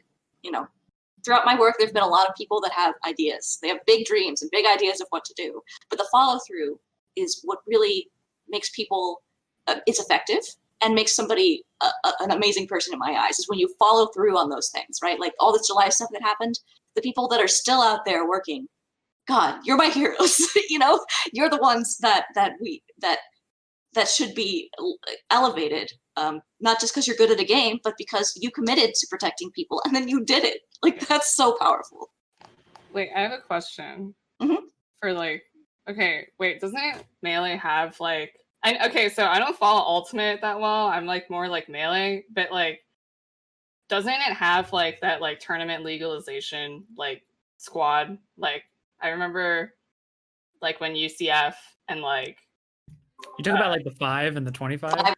Yeah, I'm talking about the 5 and the. I forget what their name is. I actually erased that stuff from my mind. It was so ridiculous.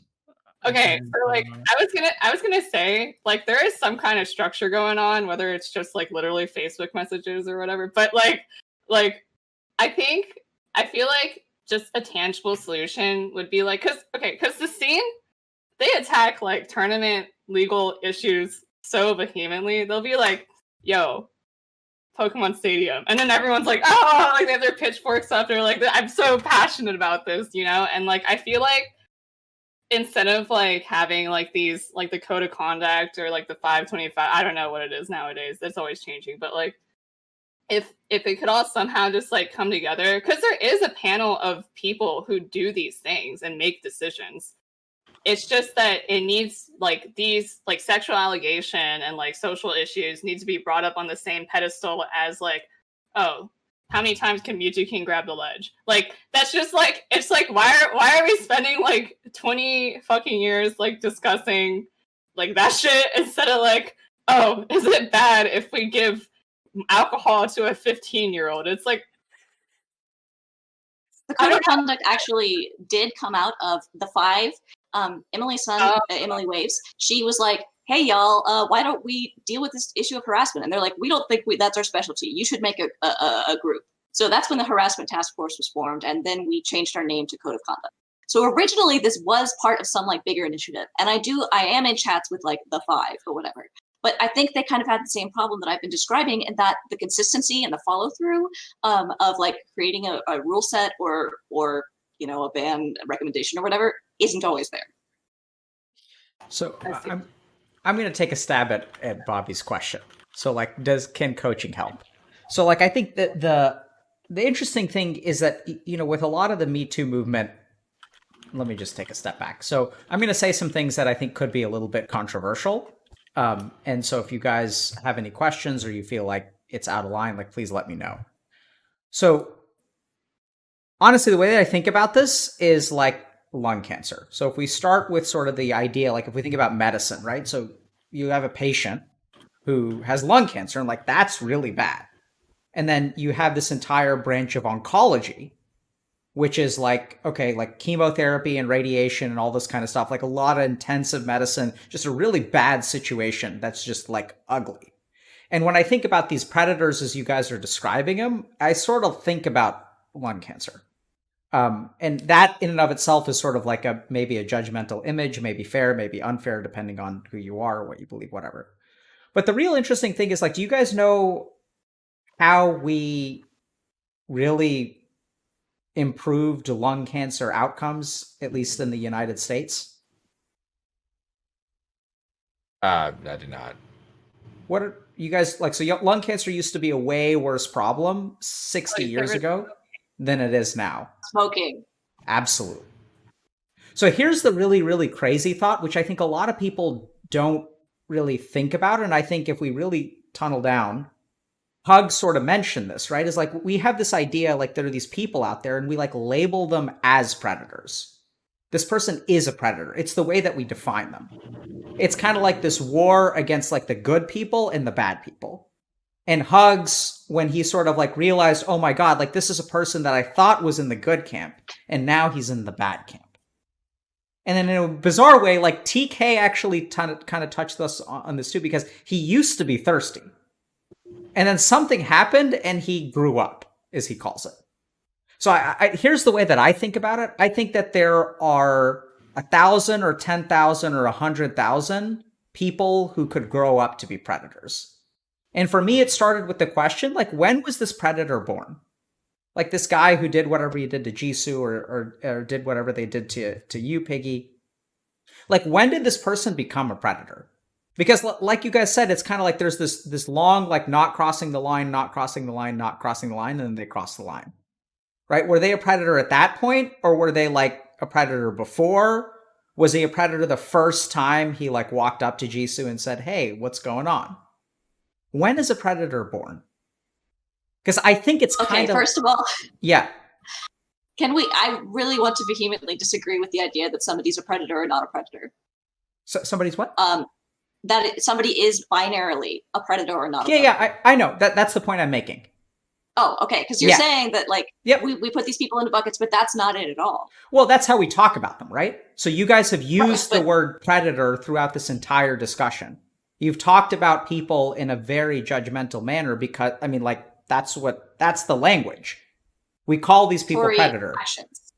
But yeah, but so I'm with you, Piggy. So like, that's sort of like calling someone, schizophrenic. This person is a schizophrenic versus has schizophrenia. So there are some people who we define their personhood by a particular attribute of who they are. So like homophobic slurs is another good example. Thought is another good example, where we define an entire person by one attribute of their being.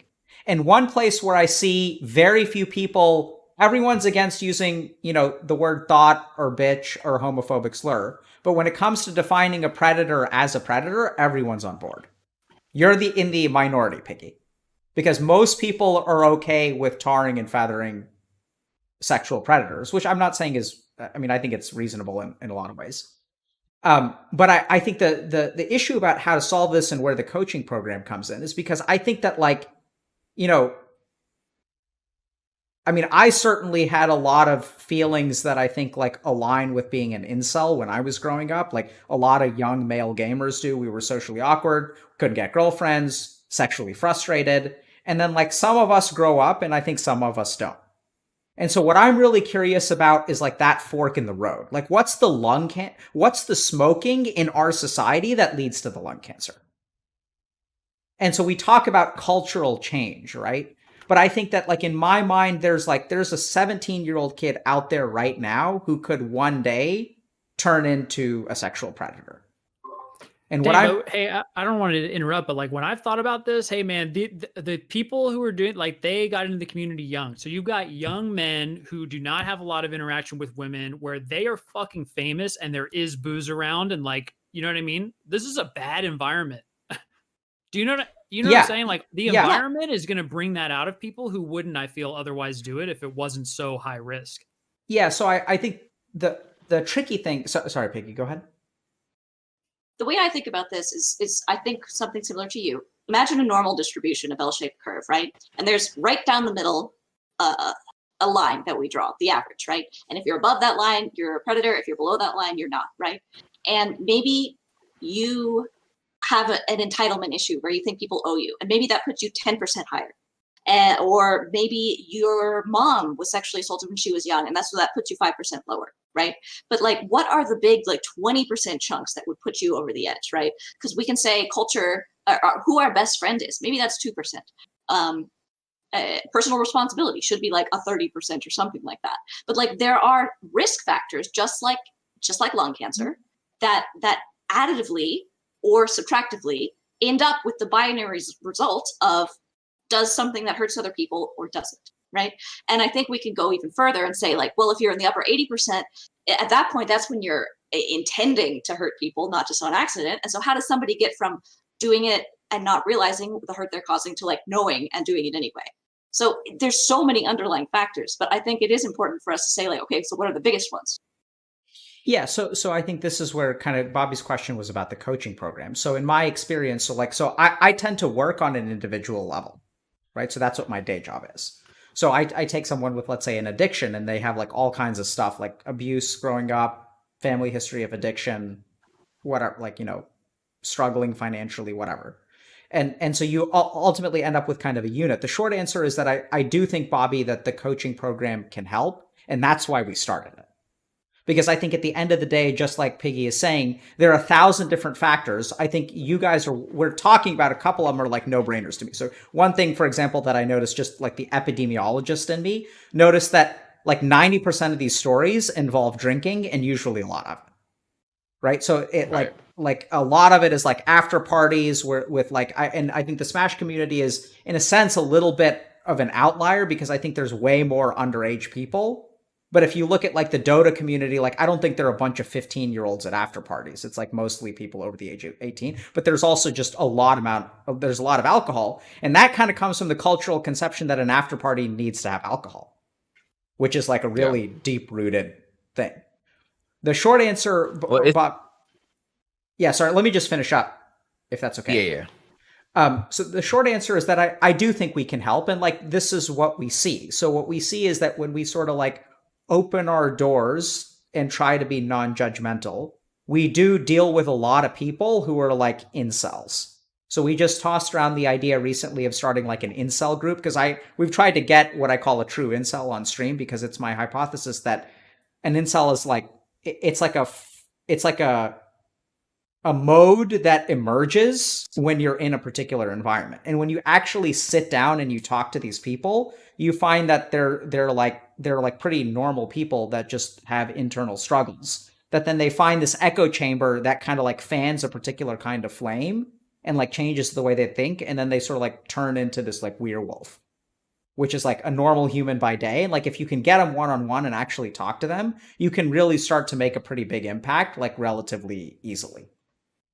And so I do think this is why we have like group coaching. We literally just this past week talked about like offering particular groups for like incels or other people who are struggling with these things. Because I think the other thing that we don't really like to think about when it comes to predators is we don't talk to them, right? We almost never do that.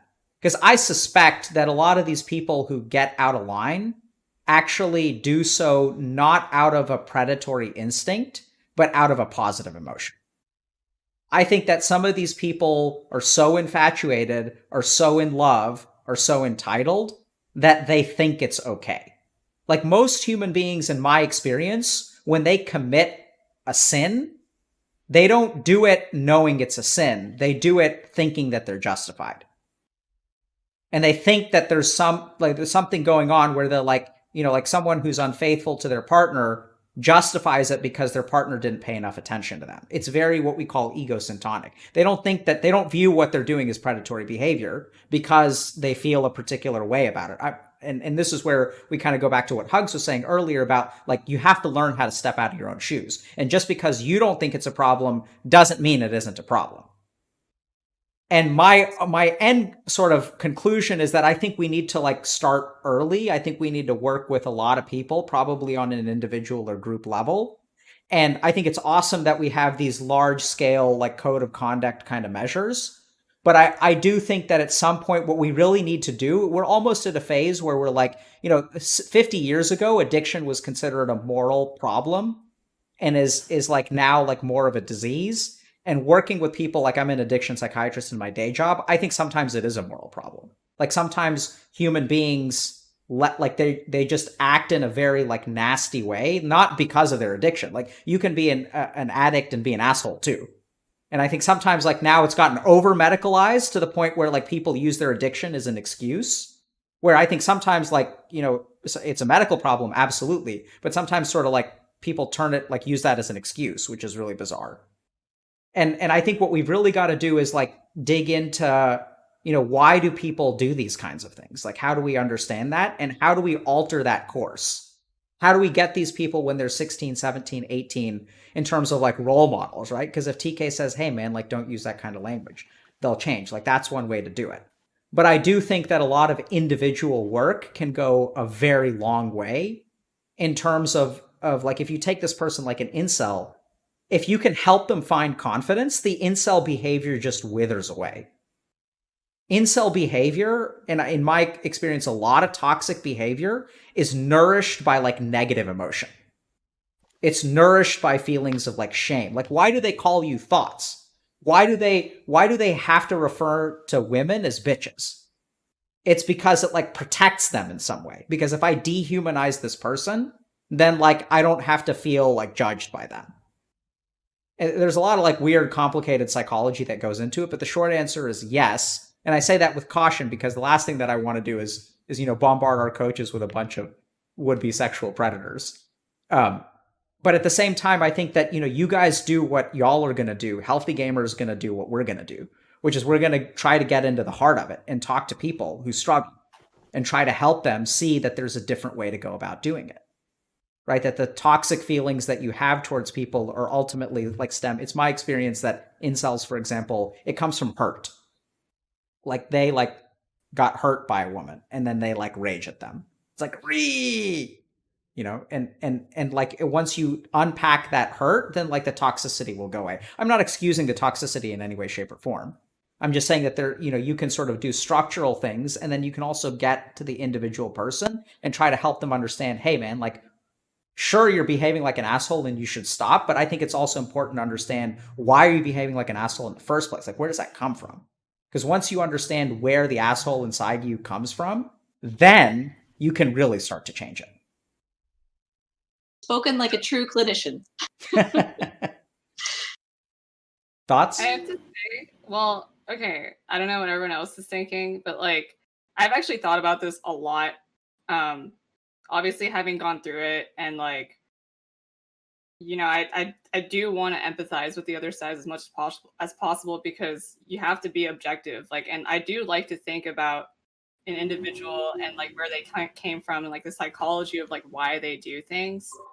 And like, I do agree that we should all be approaching it from the perspective that like, I'm not going to pretend like there aren't guys out there who are lonely and are hurt and they're taking it out on women, because they feel hurt by women. I'm not going to pretend like women are perfect and have never done anything to hurt men. That all being said, though, I feel like just with like coming back to the idea of how at least the internet or just like the world at large is predisposed to give more credence to men. Like, for instance, I think the fact that you want to coach these men because you were once in a position, like you're saying yourself, like them and their mindset and mentality, like that is great. And like that is a measure that needs to be done. And it's hard. And like the amount of thought that you're putting into it is like admirable. But where is the same side for women? And I think that's where I felt so strongly about like, and I don't normally like to talk about these things, but I felt so strongly, I realized I almost have this duty to do this because the same kind of like objective thought isn't put into why women do the things that they did. Like a lot of times when these stories come out, like, okay, so let's say some guy hurt a girl or some girl hurt a guy growing up and then the guy just like hates women. Okay, so that's a relatable story for a lot of guys on the internet, and like predominantly most people like on Reddit, for instance, they're probably male. Or I don't go on Reddit that much, but like it sounds like they're all like males, and like they're all going to agree with each other and empathize with that mindset, right? And just logistically speaking, because there are more males on there, any mindset or perspective that's not their mindset is going to get shunned.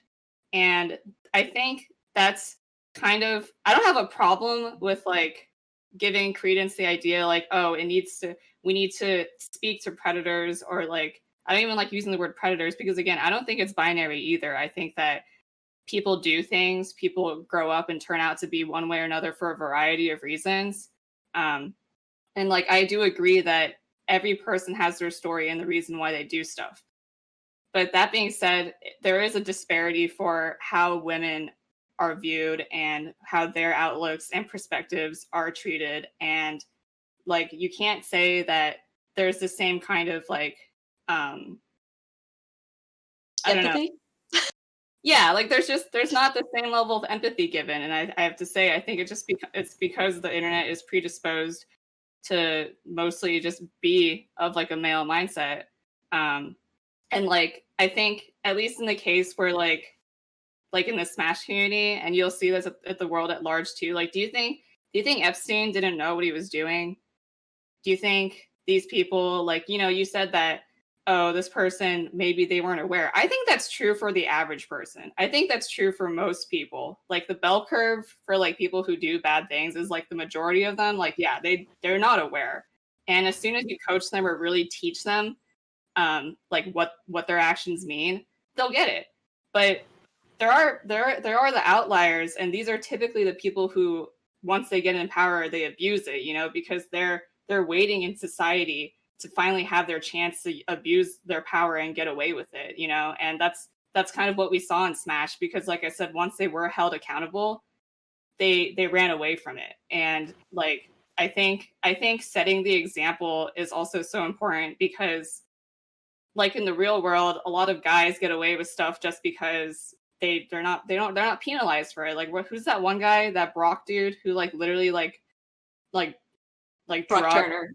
Yeah, Brock Turner. He literally like drugged this girl and like raped her, and like he only faced like 6 months in prison or something crazy. Whereas there's like people who are like dealing weed or shit and getting like years in jail. It's like the disparity is so bad. And like that, the precedent that sets is like so horrible. And like, if we're gonna go in here and be like, okay, we need to give credence to the idea that like predators aren't predators, it's like, okay, the same thing needs to be said then for like the women and the disenfranchised like people and like that, you know, everything. So I'm not trying to discredit anything that you just said. I just think that it needs to be said that there are other perspectives out there and that this disparity is real.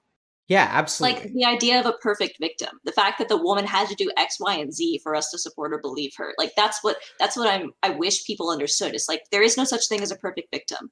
We can empathize and try to change predators, but at the same time, we can empathize with women who didn't do exactly X, Y, Z when they were victimized.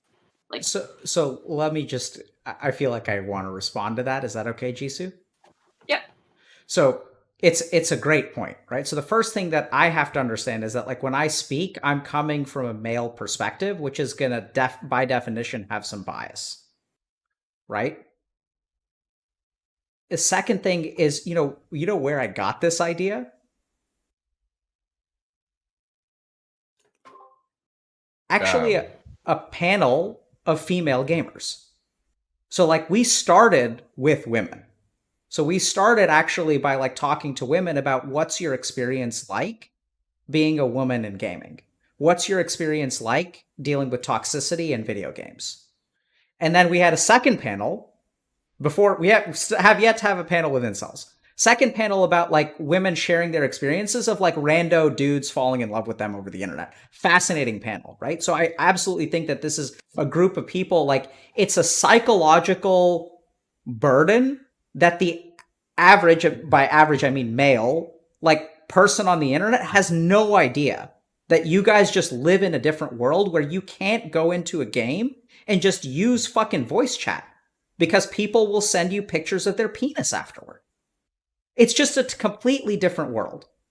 And so like we had these two panels with women, which were mind-blowing to me, just to hear what the experiences of these people are. And like, that's what we're dedicated to like sort of leveling this playing field, educating the masses about what it's like to be a minority in gaming and what you guys have to deal with. and doing so in a way that hopefully the people aren't watching aren't like, oh, thought, it's like, it's a really genuine perspective. It's no one's looking for clout or fame or anything. You can't even make that argument. It's just someone coming on and sharing their experience.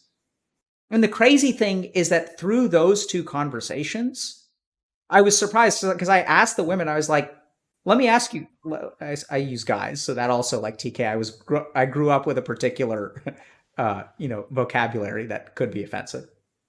But I asked them, I was like, what do you guys, like, it sounds to me like, there's a lot that we don't understand about like what's happening on the other side.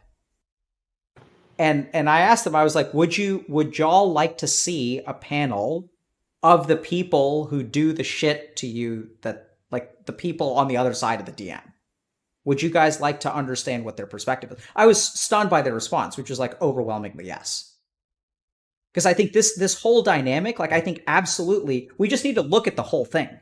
The perspectives and experiences of women being not shared and unknown is half of what propagates the problem.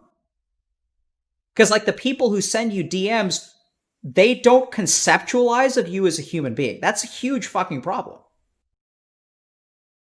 Right? And so like we absolutely need to, and this kind of goes back to females versus women, we just don't conceptualize y'all as like humans. And as long as that's the first thing that needs to change, is that we're all humans. In my sense, in my experience has been the more that we start treating people like human beings in general, whether you fucked up or you haven't fucked up, whether you're a victim or the better off we're going to be. And I'm not trying to, in any way, shape, or form, excuse the behavior of sexual predators, because like I said, cancer is cancer. And like once you get to that point, that needs to be excised. But I think if we want to reduce the number of cases that Piggy is getting overwhelmed with from 250 to 25, we have to stop smoking. That's how you really beat cancer. And I don't know how much of that analogy applies to this situation. I'm not sure. Right? That's where like, I don't know. But like when I look at big scale advances, an ounce of prevention is worth a pound of cure.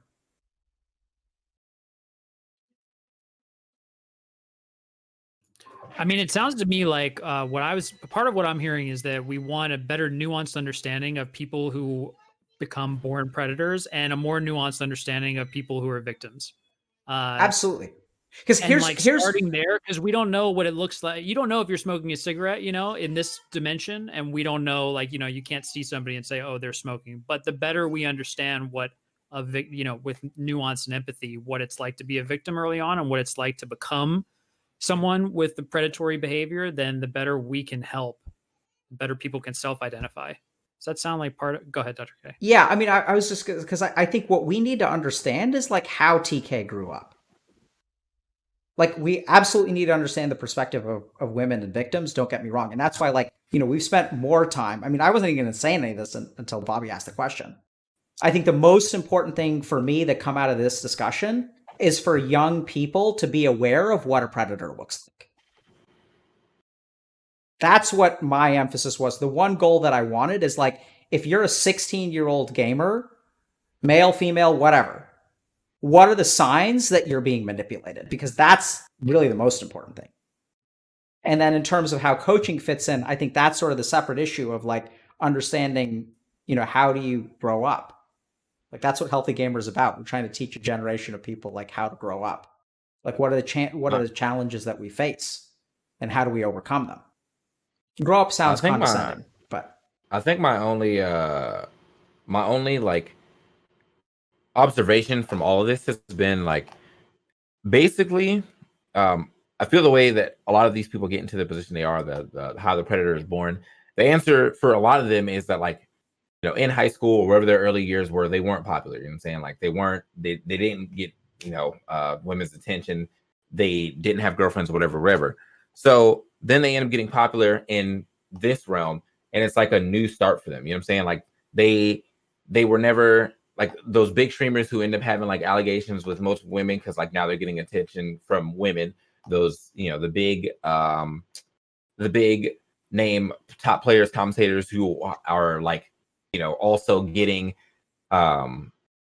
against them from multiple women, because I feel like in their earlier days they're like they were nothing, they weren't shit, you know what I'm saying, and now they're trying to like make up for it, and in this time where they don't know what to do with this power, if you will, and it gets to their head. And I think like that's not an issue that we can fix after it's already happened. That's the issue that they have to go about wanting to fix. I've had this conversation with like, I don't want to use names, but I had this conversation with a fellow commentator who I felt like, you know, as I started to grow up and get less about chasing skirts and more about like, you know, just in, I guess, an adult or whatever, or trying to like settle down or whatever, he didn't. And he was older than me. And I was like, do you not notice that like this may be an issue? Because like I'm now 31 and you're, you know, you're 2-3 years older than me and you're still like acting like we were 25, 26, or not even then, more like 23, 24.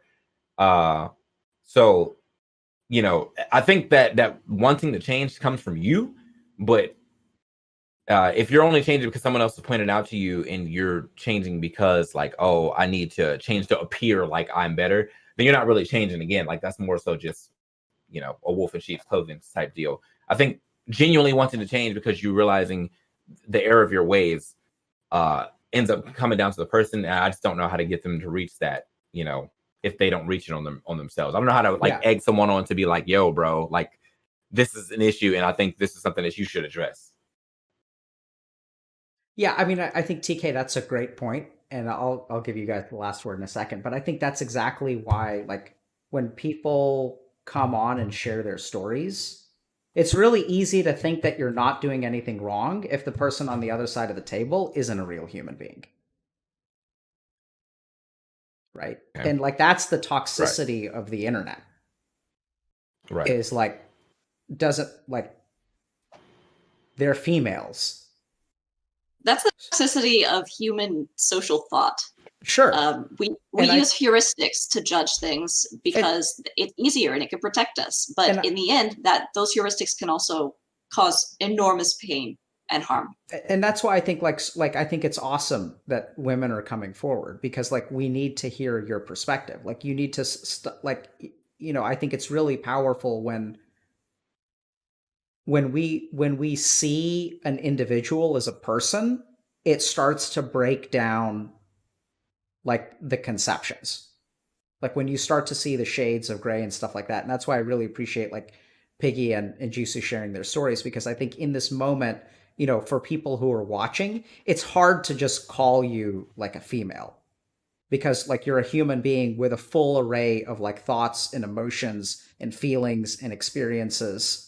And the more human you are and the more you share that experience, I think that's ultimately what causes people to learn. So thank you guys all for coming on and sharing. But I don't think it should be a requirement for us to air our trauma just to be seen as people, right?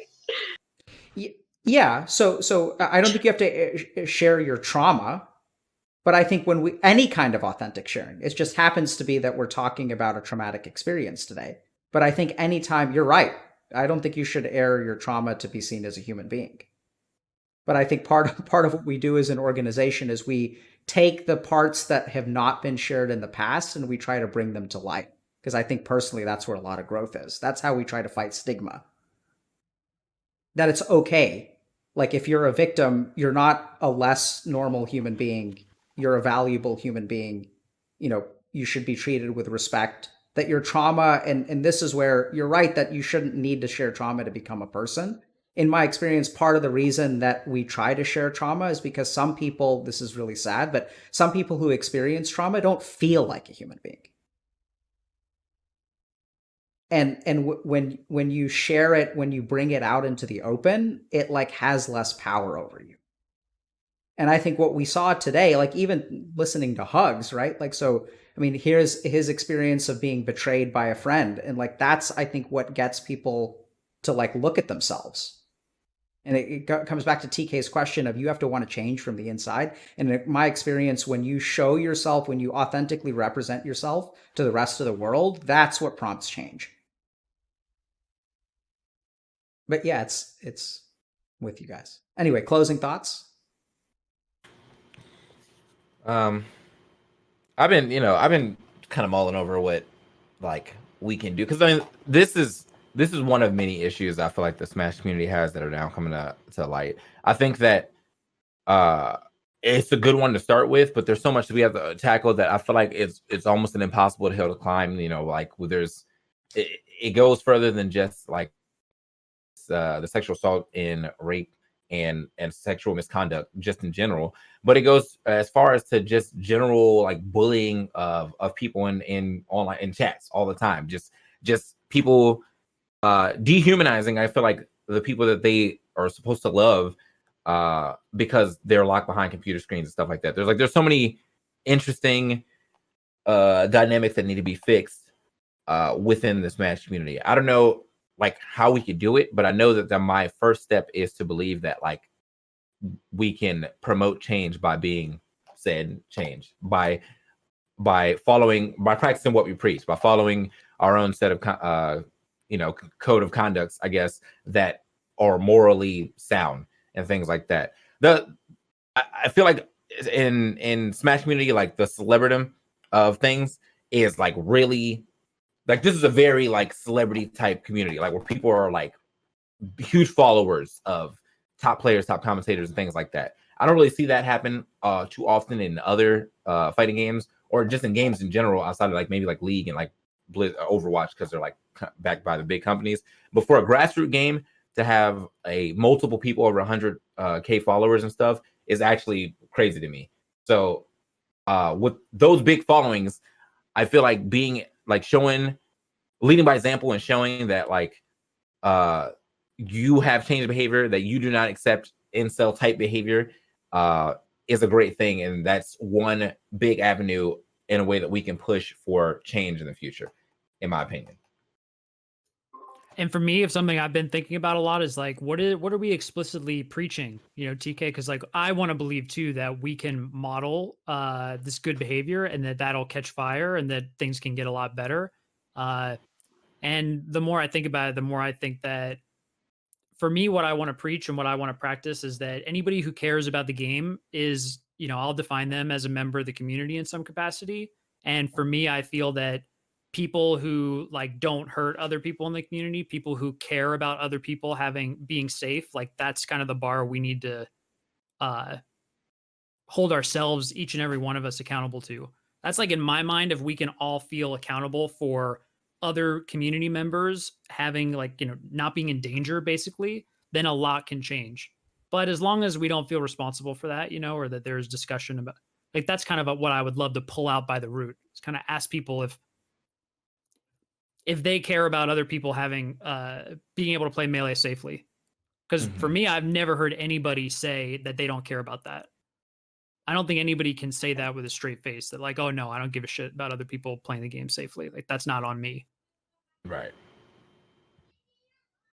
I feel like just like I don't want to like derail things too hard, but I'm like reading the chat and just like, you know, everyone brings up really good points like, oh, this is just a worldwide issue, or this has a lot to do with like you know, just general sexism or like abuse in general and just other psychological things. And like I think all those points are really true, which is why it's really hard to have panels like these and talk about it in a really direct concise way, because it is nuanced. Like I'm not like, you know, like Dr. K said, guys do grow up with a different perspective, and especially if you grow up being an outcast in a certain way, that comes with its own problems that like I probably will never be able to understand. But like I think real change comes from when people in like their smaller communities do what they can in their smaller pools and attack issues one by one, because you can't attack everything in the world all at once. Like I can't attack how disenfranchised people get like jailed for unreasonable amounts of time. Like that's not my battle to fight probably. And there already are people fighting for it. And like I know that what I can do is help other women or victims or people who have gone through the things that I identify with personally, because I know what it's like to go through that, and I can help them best with something that I know. And I think that goes for anybody else in the chat or people who are reviewing. Like if you're watching this, you're like, what can I do? And like, you know, I know all these other factors go into it, but how do we like attack these things like one by one? And it's like, it is a one by one process. And it just starts with like one thing that you're passionate about. And I think to me, that's like the biggest giveaway or takeaway I'd want to speak out to everybody. Yeah, Jisu, it reminds me. So some time ago, we started a special section of our Discord for women, just because they do have a different experience, and even on our Discord, they were getting harassed and stuff. And then we got a lot of criticism for that because a lot of people were like, "Where's the men's space? There's a women's space. Where's the men's space?" And now Everywhere else. and now I have the answer, which is, "Sorry guys, I'm a sip cock. See ya." I think it's a very powerful answer. Chat. Anyway, sorry, go on. Wait, sorry, Bobby, you were like saying something. I like don't know if I interrupted that. No, No. you didn't. That was my last word, was just that, like, if we can believe that we want to create a space where people can play the game without being harassed, that's a low bar, and I think we could do a much better job if we say that we want to hold it up. Because TK mentioned this earlier, right? You can't take responsibility for changing another person. I can't go in anybody else's being and change them, but we can do more than nothing. And I think for each of us, if we know where that line is, which is, I hope that we can like have real homie talks with people who are looking like they're in a bad spot, and that we can stop bad things from being born into the world in the first place, and that would be great. But yeah, I guess like having our eyes open and knowing that we're trying to help make the space safe for everybody, that would be really good. And that was all that I had to say. And also thanks, Dr. K, for having us here, and thanks to everybody who's listening. Thank you guys very much. Of course, everybody else here. I guess my last thought would be that I really do hope that the Smash community bounces back and learns from everything that has happened. I think I'm hopeful, and I think that we will at least be going in a much better direction from here on out. And also thanks to everyone here for everything that you do, using your influence to force change or help towards change, especially you, Piggy. We've talked about a lot of this stuff, and you do a crazy amount of work that I think goes underappreciated. So I will always have your back, and I will make sure that people put some respect on your name and all the work that you do. So really appreciate what you're doing. Don't make me cry on stream. My closing thoughts are, please get involved with your local scenes. Please ask your TOs about bans, or help organize or something. If you've lost hope, I understand. And you are not required to stay in Smash. But if you are, please, it matters what you do and say. I think that's another take-home message of all this. And use what you've got, whether it's cloud, quote, or just energy and time or passion, or personal experience. Oh, also, wait, I know, okay, people are viewing the Smash community like we're like a bunch of like freaks after this. Understandably so. All right, there's a lot of cool people. Like, if you go to a tournament, at least, you can start with any of the like 5 people here. Dr. K, if you roll through, you can talk to him too. Like, most of us aren't like this. It's just like literally like the few, they just like all these articles aired out, and now there's just like all this shit. But Smash is a really dope game, and like the scene is super cool, and like there's a lot of good sides to it too. So yeah, just you need to throw that out. I think it's out there because we care and we are trying to change. Where when these things get blown up, it's more because we're okay with rooting it out, even if it makes the community look especially crazy. But I assure you that it's just us working on a lot of things publicly. And there are a lot of good people in this scene. So yeah, I mean, Jisu, just as someone who's not a member of the community, I think you guys sound awesome. It sounds very tight-knit, very caring, very welcoming. Like, if you want to see real asshole communities, like, go check out Dota or LOL. Like, Oh yeah, that's why I don't play this game. It's yeah. I mean, y'all sound great. It makes me want to like attend a Smash tournament just to like check it out. See, like, check it out. I recommend it. Our hood, like, seriously. New documentary's coming out soon. I think there's y'all are a ringing endorsement for the community. Seriously, like it's awesome. So thank you guys very much. I unfortunately have to run because we're a little over, but normally I teach meditation. So rain check, but we'll keep the group DM and I'll teach you guys something later if y'all want. That offer's open. But Please do. I gotta run. But thank you guys very much. Seriously, thank you very much. Yeah, thanks again. Thank you. Likewise. And yeah, good luck with everything and healing and repairing. You too. Sure. All right. Take care. Thanks, everyone. Bye. Bye, everybody. Bye. Okay, chat.